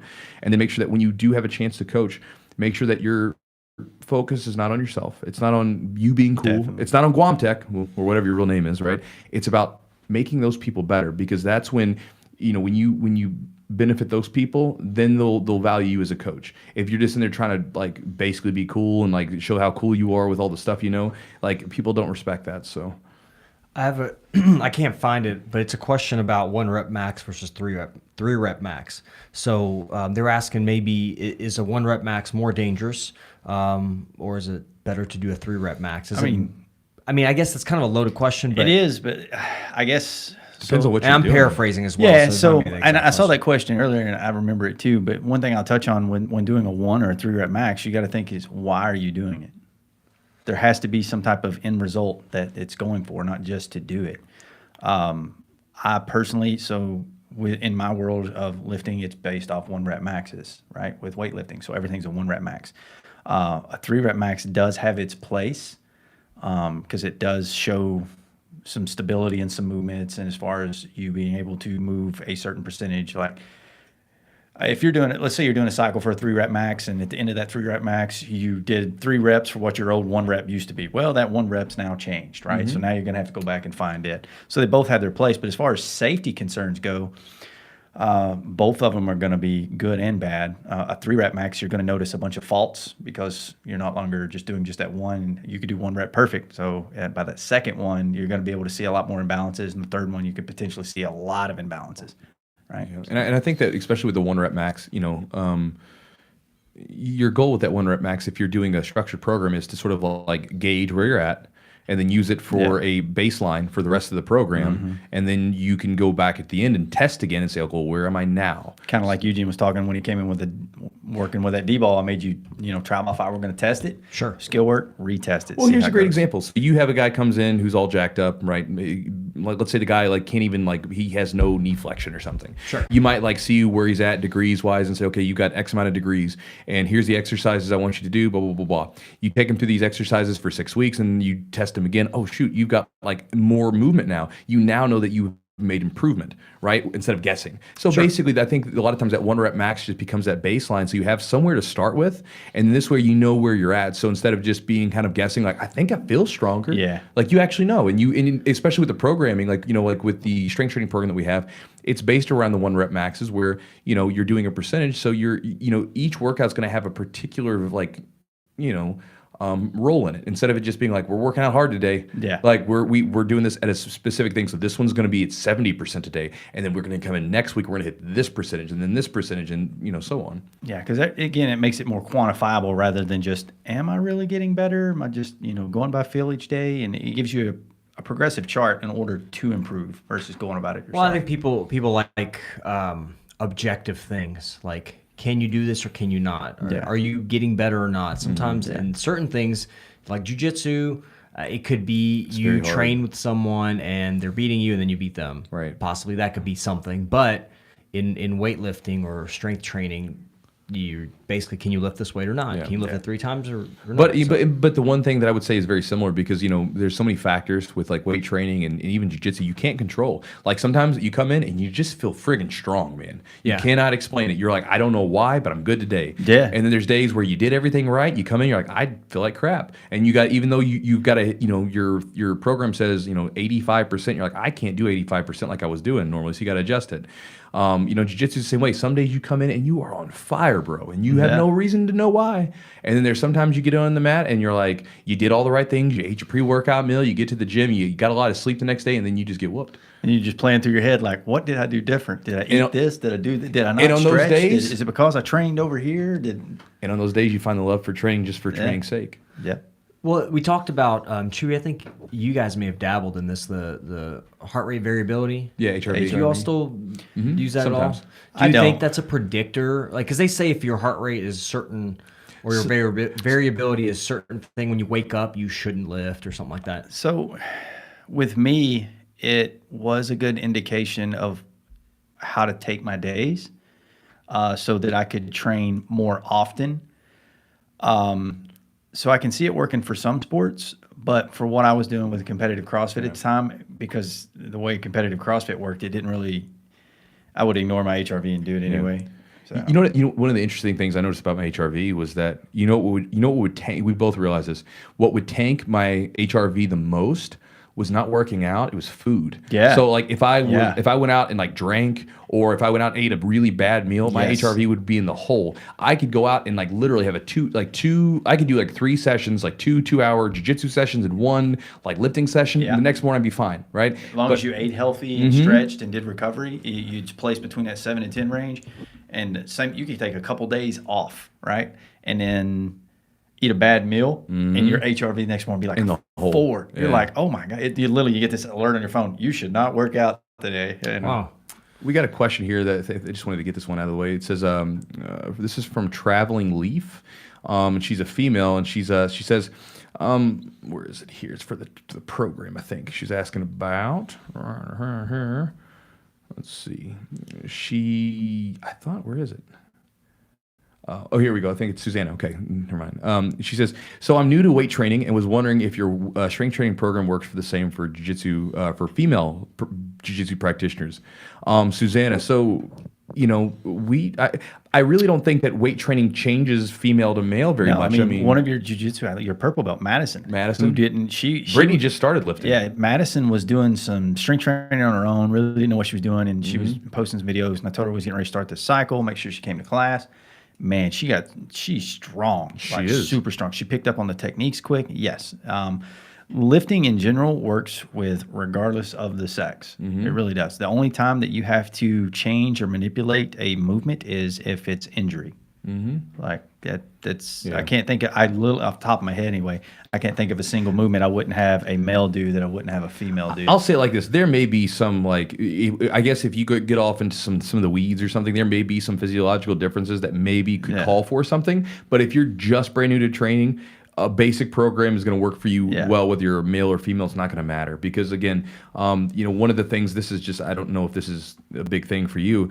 One of the things that I've seen so many women get worried about is they don't want to be quote unquote bulky. And it's like, you're not going to get bulky. No. And I mean, it takes, like, when you see women that are bulky, that took them years of like dedication and hard work. Like, it's not an easy thing to do, because you just don't have the testosterone floating through your system to do it, So it's hard to get bulky. Even guys, like, it's hard for a guy to get bulky. Like, just, you have a pump in your arm, but that's not bulk. You just get a little definition. So I would even argue that sometimes for a woman doing jiu-jitsu, maybe even more important to strength train than men. Just because women are naturally not as strong. Yeah. And I think it's, I just think the body's not built the same as a man. Men are going to have like thicker, more dense bones. I will say increased this, muscle mass. For as many people as I've done strength training for, I have actually found it easier to teach women strength training than I have men. Because as males, we like me and Chewy are meatheads. It's hard to teach a male how to lift weights when he's, been lifting in another gym his whole life. They're like, dude, I bench press all the time. I'm fine. And women are like, I will go down to just the bar and you teach me how to do this so I don't get hurt. No ego. It's not about I literally have always found women easier to teach than I have men. Yeah, I mean, this is one of the weird things when you think about jiu-jitsu. Like, with jiu-jitsu, we understand that we need to learn. Yeah. But when lifting, God bless, like, you try to show someone how to actually lift, and they get buttered over it. They're like, they feel like you're making them like you're acting as if they're stupid or something. You're like, well, no, it just They want to find a way to tell you why you're showing what you're showing is wrong. well, what I mean is like, for instance, like Not it could help other people, but why you're wrong. like for instance, like if you come in, if we're in the gym and you give me a tip, I'm going to listen to it. But there's even been guys who have come into the gym who are kind of strong, and they'd be in one of your classes and you give them a tip and they'd get like really funny about it. You're like, bro, he's been lifting longer than you. He's stronger than you. Like, listen, I mean, if you were rolling in jiu-jitsu and some guy was just working you all over the mat, choking you out left and right, if he had something to say, he'd be like, you know what, I'm going to listen. But a lot of times with lifting, people they think, I got this. Yeah. And it's like, do you? Like, are you getting stronger? Like, are you making any gains on anything? Like, are you really? Like, why don't you just listen a little bit and take in some more information? I've had guys that, you see the humble pie in jiu-jitsu, guy with his chip on his shoulder. I've had it in the weight room, and I don't have to do nothing. I literally have women that'll outlift some of the guys that come over with chips on their shoulders. And I don't know where that disconnect is with some guys that I'm the type of guy, like, anybody around me that is better or can help me get stronger or teach me something that I can teach my people. Gimme.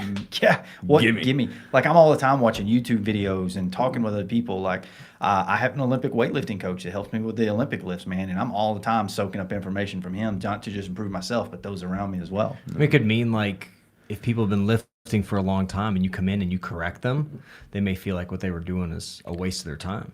They want to validate that what they were doing was not. It's an ego thing. Well, basically they can't let go of it. So the big one's bench press, though. I mean, it really is. Like, the people think that there's no technique to a bench press, and there's little things with like the elbows, the shoulders, rumble that I can fix, or even with your feet placement on a bench press. I know it blows people's mind when I say that, but like those little things, you get guys like, dude, I've been bench pressing for decades. I'm fine. I got this. So. I mean, I think that's the difference, though. Like that technique, that stuff, the nitty gritty little details. That's what makes it. Well, here's a little question from CM. Do you think that strength training will thicken bones, make bones denser? So let me answer that first. There's something called Wolff's Law, which means you put force on the bones, they get denser, thicker, stronger. So yes, thicker fingers and wrists. I don't know about fingers and wrists and shoulders over the years of strength on the body. Wider frame, basically. And then is old man strength real? Yeah. Yes, it is real. Explain that. Explain the mechanics of old man strength. I'll put it to you like this. Some water. Cardio, like if you build cardio, like if you spend months building cardio and then you go a couple weeks without doing cardio, that's already leaving your body. Strength training takes a lot longer to go away. Okay. It really, really does. I'll give you a perfect example. Like when I had that, I developed years ago, I don't know if you remember this, I had that chronic patella tendonitis in my left knee. I had that plasma replacement therapy done, everything into my left knee. I didn't squat for months. When I finally got the all clear to go in and squat, I was like, well, how much can I lift? He said, your knee's full range. You can go as heavy as you want to go. You are fine. I was like, okay. And me and Chewy got to capture this on video. Lily not squatted in 6 months. I still did all my other exercises, still worked out, but like no full range motion squat was done in the entire 6 months. In fact, I don't even think I did anything that I considered a quarter squat. And the first day I was released, I still squatted 500 pounds. That's absurd.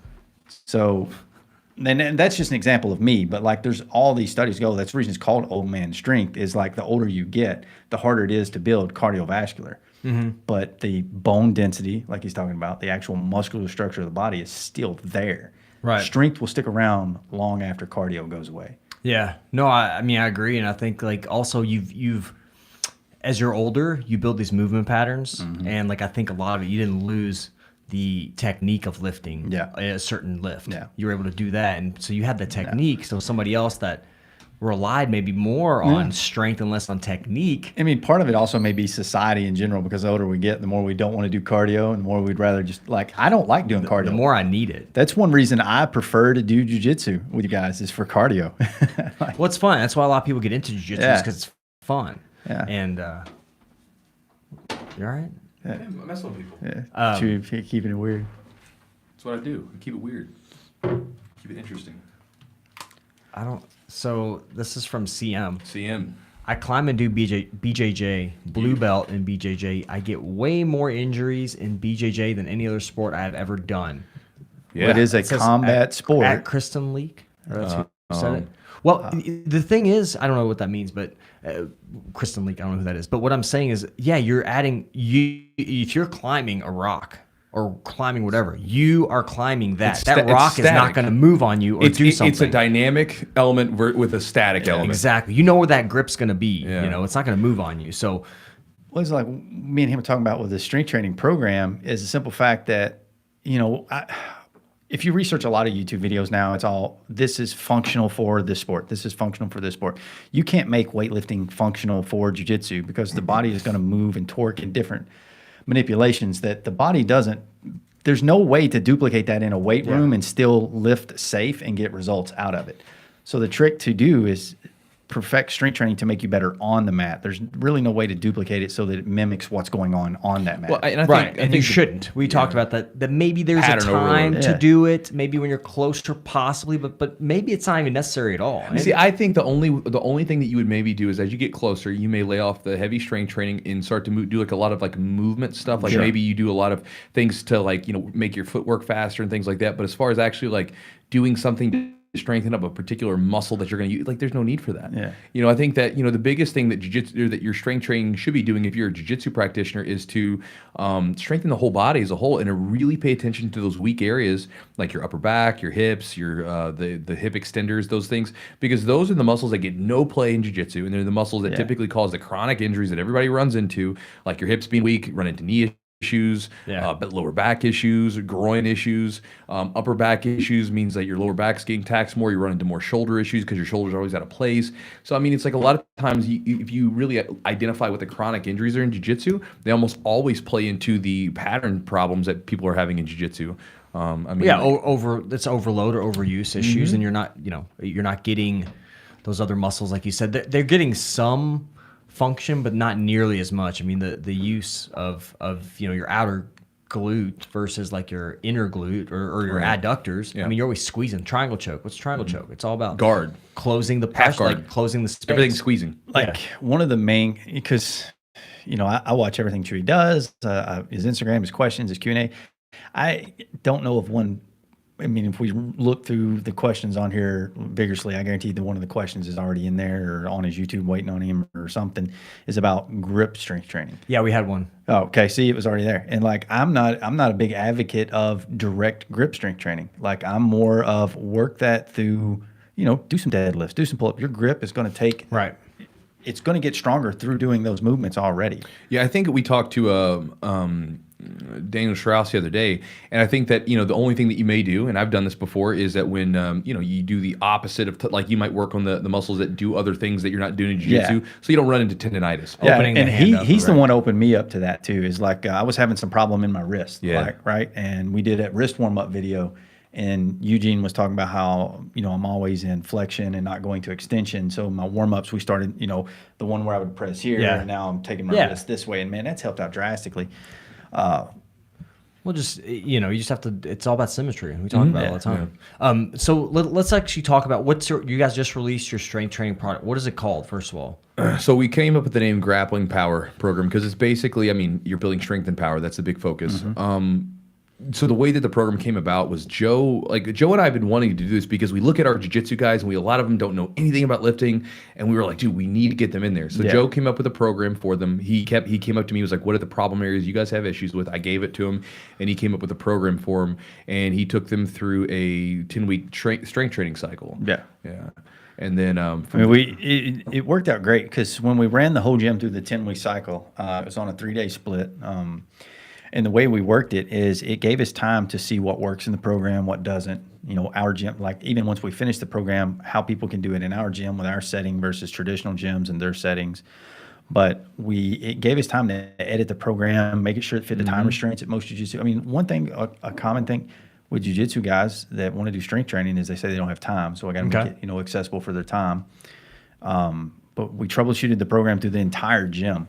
And like literally every single person that did that program, so you had two or something. Yeah, but they didn't three lifts per person. Yeah. So when I averaged, I'm a spreadsheet guy. I like to put everything down. So by the time it was done, every single person did 3 lifts. 97% of our gym set new personal best on all 3 lifts. But what I really liked about it was that Joe introduced a program, showed people how to do it.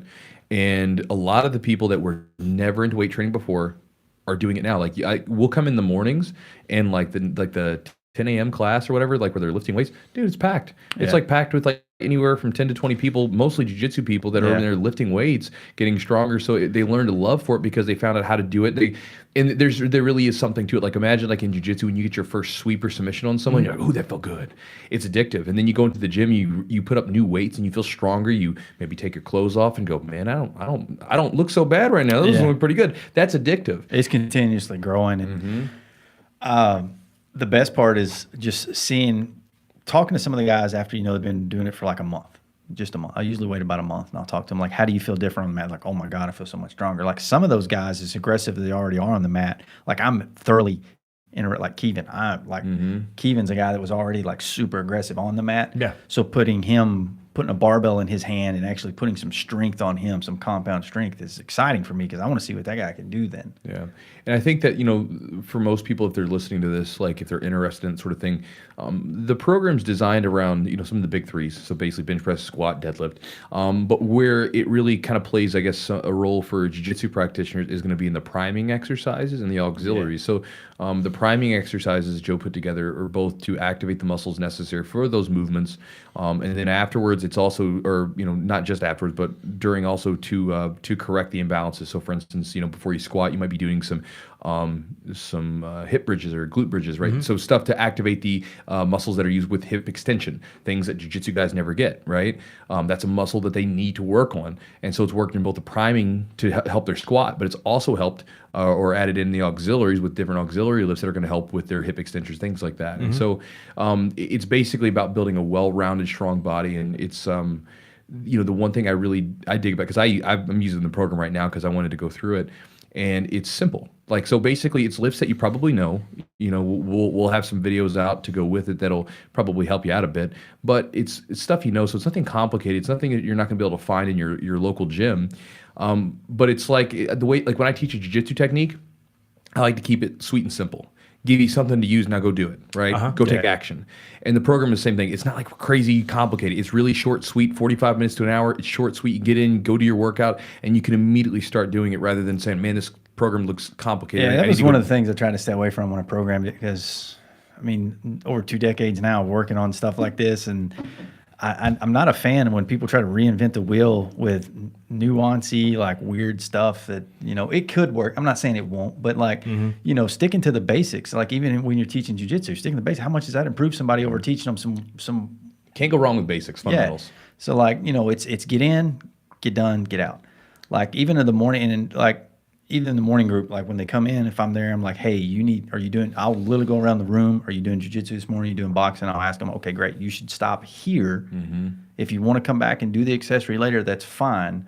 But don't tire yourself out because I know that's your priority. Yeah.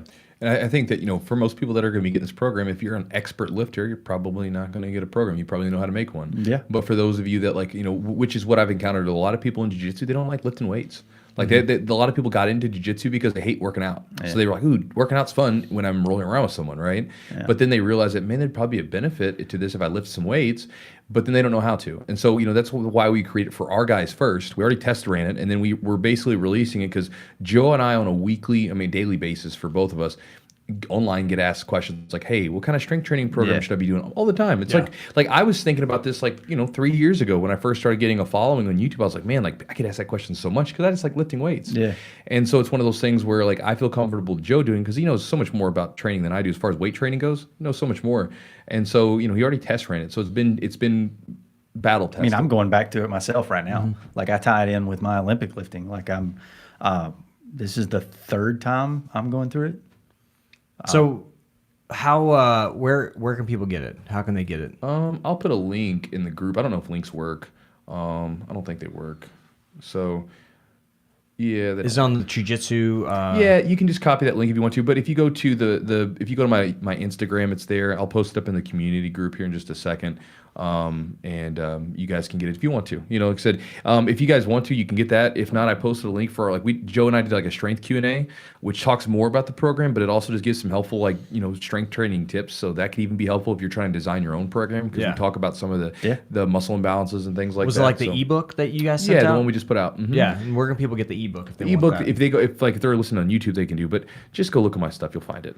Like it's somewhere. There's a question for you. How What's much up? do you work out each day? How much do I work out? So my workouts will vary. On average, probably one jiu-jitsu session, one lifting session. On heavy days, sometimes it'll be like 2 jiu-jitsu sessions and a lifting session. Those are the days where I don't do anything else but train.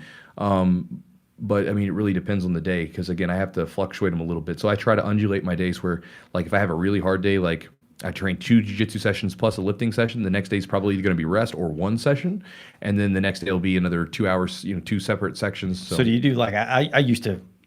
I'm like OCD with like schedules and how I do things. I used to Mondays Yes. this, Tuesdays. I don't do that anymore. I go by feel. Well, so on Sunday I plan out. Now a I do rough have idea. a volume of everything this week has to be done. Yeah. It will get done. It means like Saturday and Sunday might suck if I have like a full week and I got to get this in. Like, man, Thursday, Jess took pictures of me because she thought it was so funny. Is like I did that big training session on Wednesday. I come in Thursday. I had to fit in that other Olympic lifting session and the cardio that I needed to do. And literally, I'm the only one over there working out. He's got a big bunch of people over on the mat. I laid down in the floor, what felt like 30 seconds, fell asleep. I have no idea how long I was asleep in the floor. And I fell asleep on my arm. And when I walk over there, they could all tell I've been asleep. I got this big dot on my head where I was sleeping on my arm. Yeah, I'm the same way. Like I listen to Phil, but but I'll give myself an idea of like on Sundays. About But how you know much I what plan you're to. going to do for the whole week. Yeah. Yeah. Okay.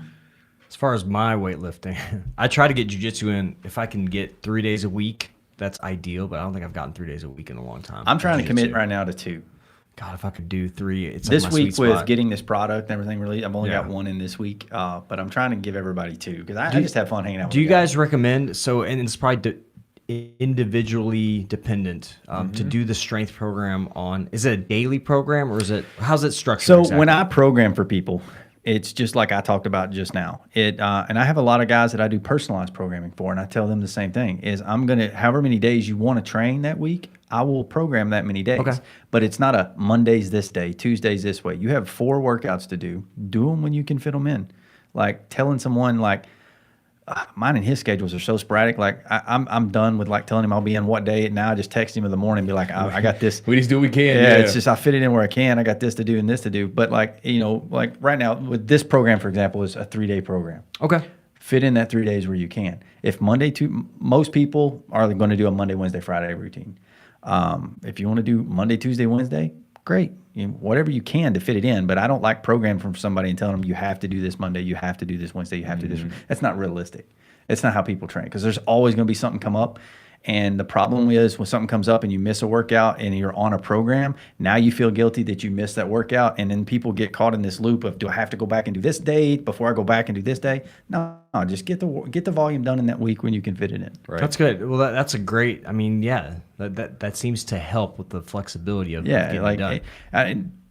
I don't like the mandate of you have to do this on Monday, you have to do this on Tuesday. Like, Well, it's even like food. If you tell someone they can't have food, they all Yeah. instantly want it. But then Right. if you just say, Well, listen, diets are hard. Yeah, it's like, well, it's if you just like sort of, if you have a little bit of flexibility there, people typically tend to be a little bit better because they're going to be all right. Yeah. I won't eat that stuff. So, Joe, if people don't know about you or if they want to find out more about you, give us a little bit of your background real fast. I don't know if we got to that in the beginning. What's your background, kind of strength? You do the strength conditioning for the gym. Yeah. And then you have some Instagram and some YouTube stuff. Average Joe C on Instagram. I mean, you can find it always. Chewy's always tagging me in his stuff, and I try to share all my friends' stuff too, of yours that you put up. We did some videos together and stuff too. Yeah. That's where I am. What's your background? And kind of lifting and all that stuff. I got started lifting from the military. When I was in the military, like a small kid, started lifting, and basically one of my jobs in the military was helping train other soldiers to pass a PT test. Is what led me into training. And after that, I thought it'd be great. Like I was a big fan of Lee Priest. Found probably a lot of people don't know who that I know guy he is. is. I've heard that He's an name for Australian dude. Like he got kicked out of bodybuilding basically for always speaking his mind. But I was a big fan of his. The one time I actually got to meet him, I'm gonna ramble like a chew for a minute. Is I went to the Arnold to meet Lee Priest, Like that was the only reason I went to the Arnold. He was not there, and I was so bummed when I found out he didn't have a booth. So I was like, "Screw it, I'm gonna go eat and go home." I went and got a chicken sandwich.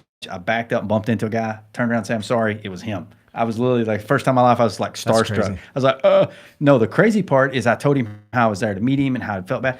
Man, him and I don't know if his girlfriend at the time, whatever. They went out. They took us out for dinners and beers in Columbus and everything. It was like one of like the highlights of like ever going to the Arnold for me. That's awesome. Just getting to hang out with that guy.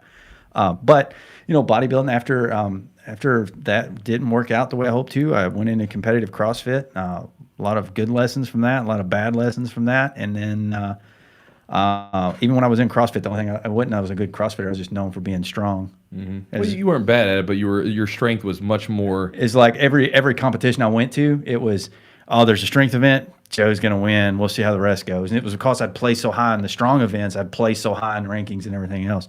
And Chewy had been trying to get me to do this for years. He's like, you just need to do a weightlifting competition. You need to do a weightlifting competition. And so after I did the first weightlifting competition, I break a national record. And my second one, I break all the state records. So I remember you like came in and he's like, yeah, I broke some records. I'm like, I told you. I was like, yeah, like been trying to get you to do this shit forever. I was like, man. Any injuries, Joe? Man, right now I have been lucky. I will say that. Like I'm 36-year-old. For all the training and stuff I've ever done, I've not had any serious injuries that has ever like sidelined me to where I cannot train at all. Like, you know, with your meniscus and stuff like that. But right now, that bursa in my knee is probably the worst thing I've ever had, just because at certain times and places it feels like somebody's shoving an ice pick in my kneecap. So that's been the worst one I've ever had, and that's what I'm dealing with right now for about the past 6 months. You're just working around it. And it's getting better. Like I've been working with Eugene, and it has got him in the short time that he's been working with me to fix it. Once we figured out what it was, it's drastically improved. I mean, and the other thing is you can do all the correct stuff. You can do 100% all the right movements. The technique can be on point, and you can still. I think mine was just from overuse.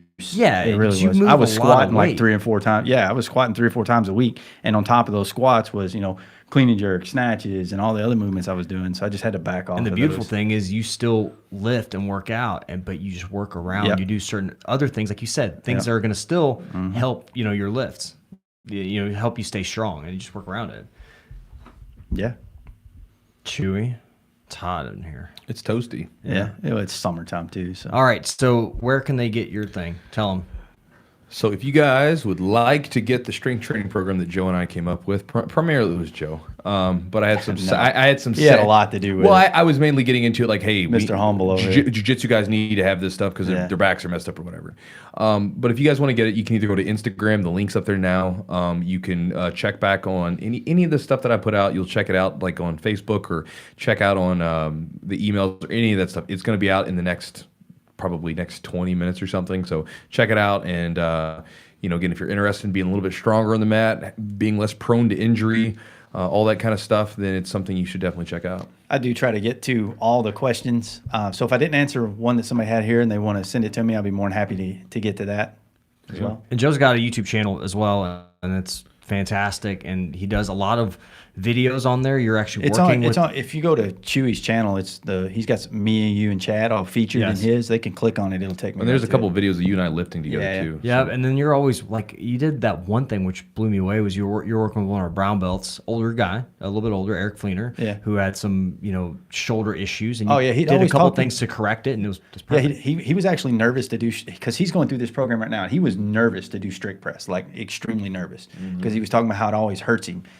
So I had him, do a couple with just a barbell, and immediately I was like, well, that's why it hurts. So, like, you're doing it wrong. We went through how he needs to do it, fixed a couple places that he was moving and putting things in the proper position. He's like, man, like the other day he was over just repping it out. I was like, does those hurt anymore? He's like, no, I feel great. I was like, good. I remember this is a while back. I don't know, farting around on the strength conditioning side, and you're like, yeah, why don't you just do some deadlifts? And I was like, I saw that picture the other day. It popped up on my timeline. And then, like, it was the most I ever deadlifted because you used, I don't know if it was peer pressure or what. No, you actually showed me technique. No, it wasn't just the technique. And this is what everybody else done. And he's seen me do this to a lot of people is as human beings, we're always in our own head. I'm probably the world's worst for this. I doubt myself in everything. Everything I do, I doubt myself.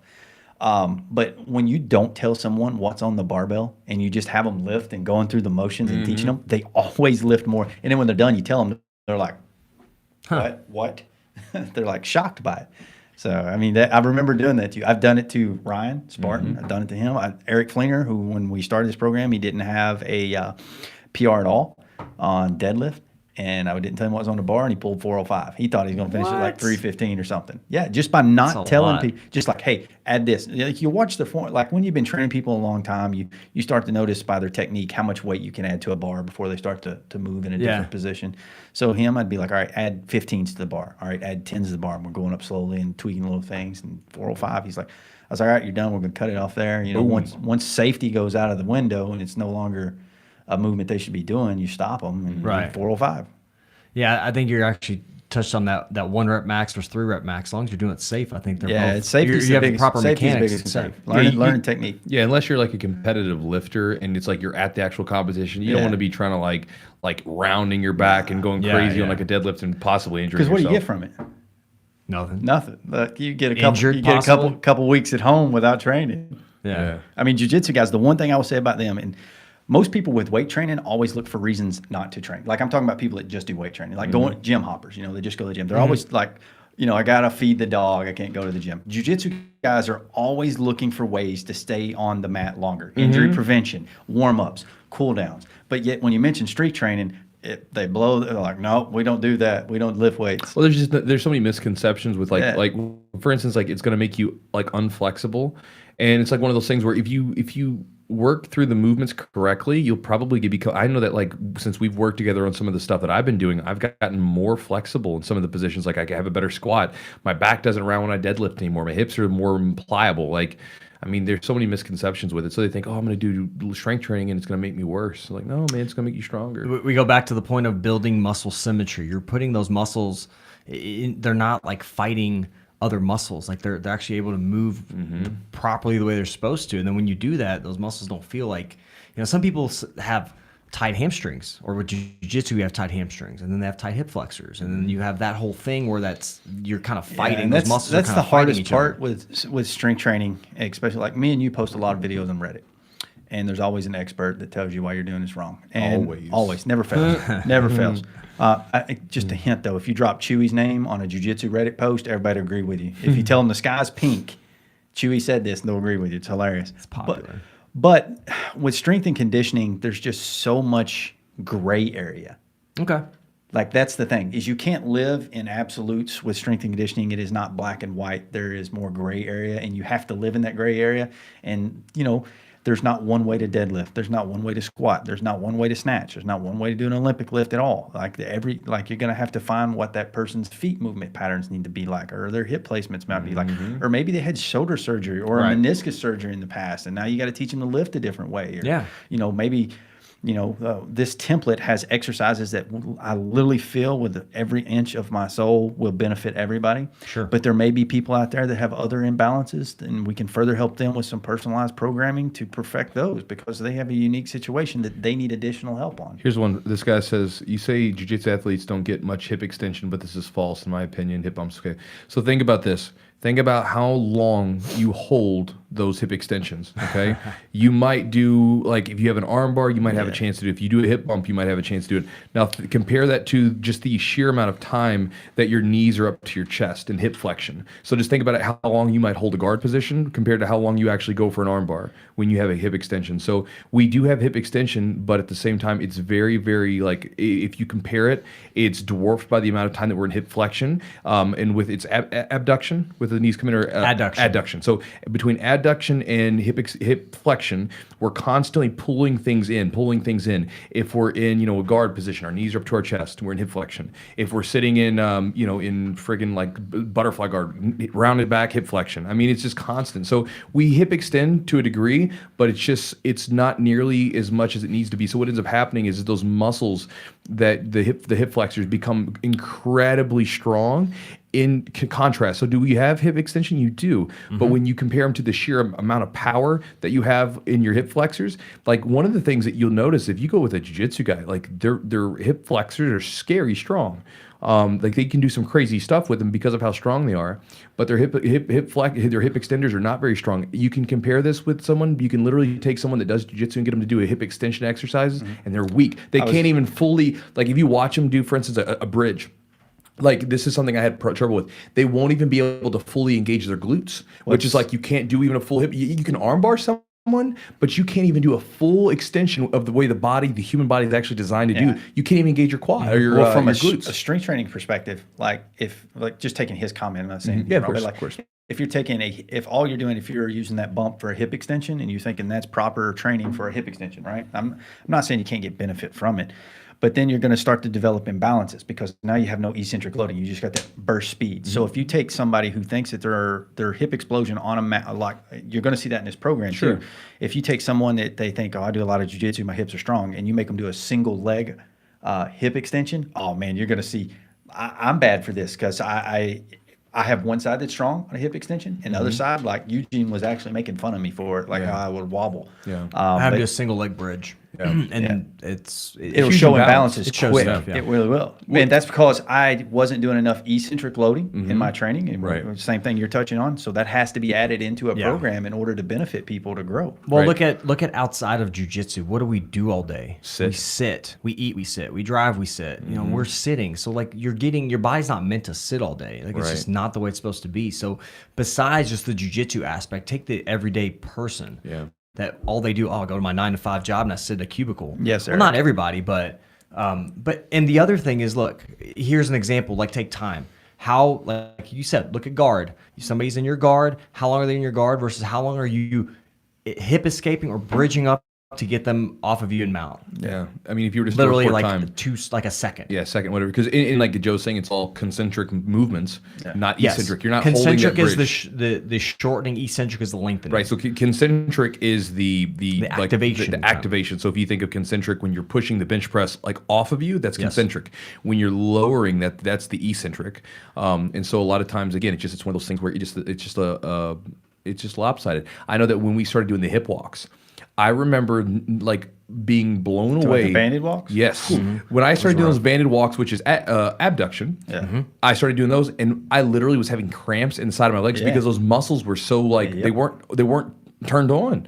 So I remember like doing those, and all of a sudden I could squat better because those muscles are getting stronger. I had less knee pain because those muscles are stabilizing the knee like it's supposed to. But again, when you compare them to what we do in jiu-jitsu, my knees are squeezing together all the time. And so it only makes sense. And so, anyway. It's just about fixing imbalances. And that's like this program will help a lot of people.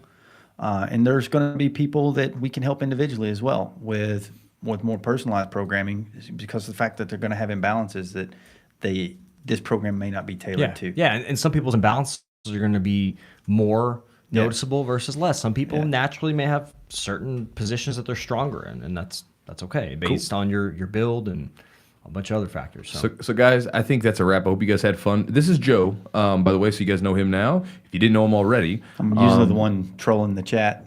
Fun troll, not some of the stuff I saw today. I was like, wow. I want to end with one last question. One last question with you. How many classes to get a blue belt for Joe? Well, see, this is for him. I know, but I'm going to answer it for him.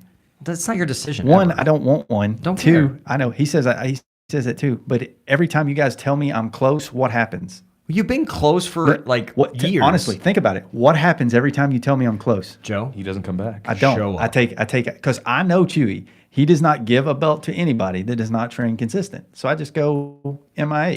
I'm not stupid. He's broken the matrix. I know what his system is, and if I just show up, I'll roll today. 6 weeks later, I'll roll today, or roll when he's not there, so people can't tell him, and that works too. I just noticed that we have one thumbs down for this live podcast. I'm sure it's from. Do we have one? Yeah, probably from the guy I kicked. I was about to say, so probably from one of the trolls I kicked out. Yeah.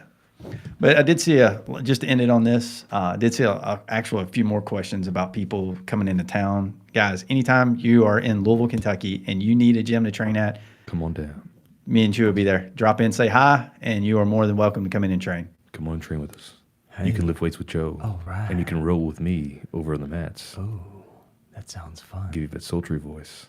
That sounds fun. For some people, this would be awkward, but I'm a little turned on. You guys are used to this. We always do this after the podcast. Where, we just ramble. Yeah, if you guys actually listen to the podcast on iTunes, make sure to stick around for the ending because Eugene and I we start doing stuff we went on one that would turn into a whole new episode. We went for 50 minutes. we started just bullshitting about. I don't know. We're not even bullshit. We're just passionate. That's why podcast with you guys is easy because this is no different than when we hang out in the gym and talk every day anyway. Hey, check out Joe's stuff. Yeah. It's good. Thanks, guys. Bye.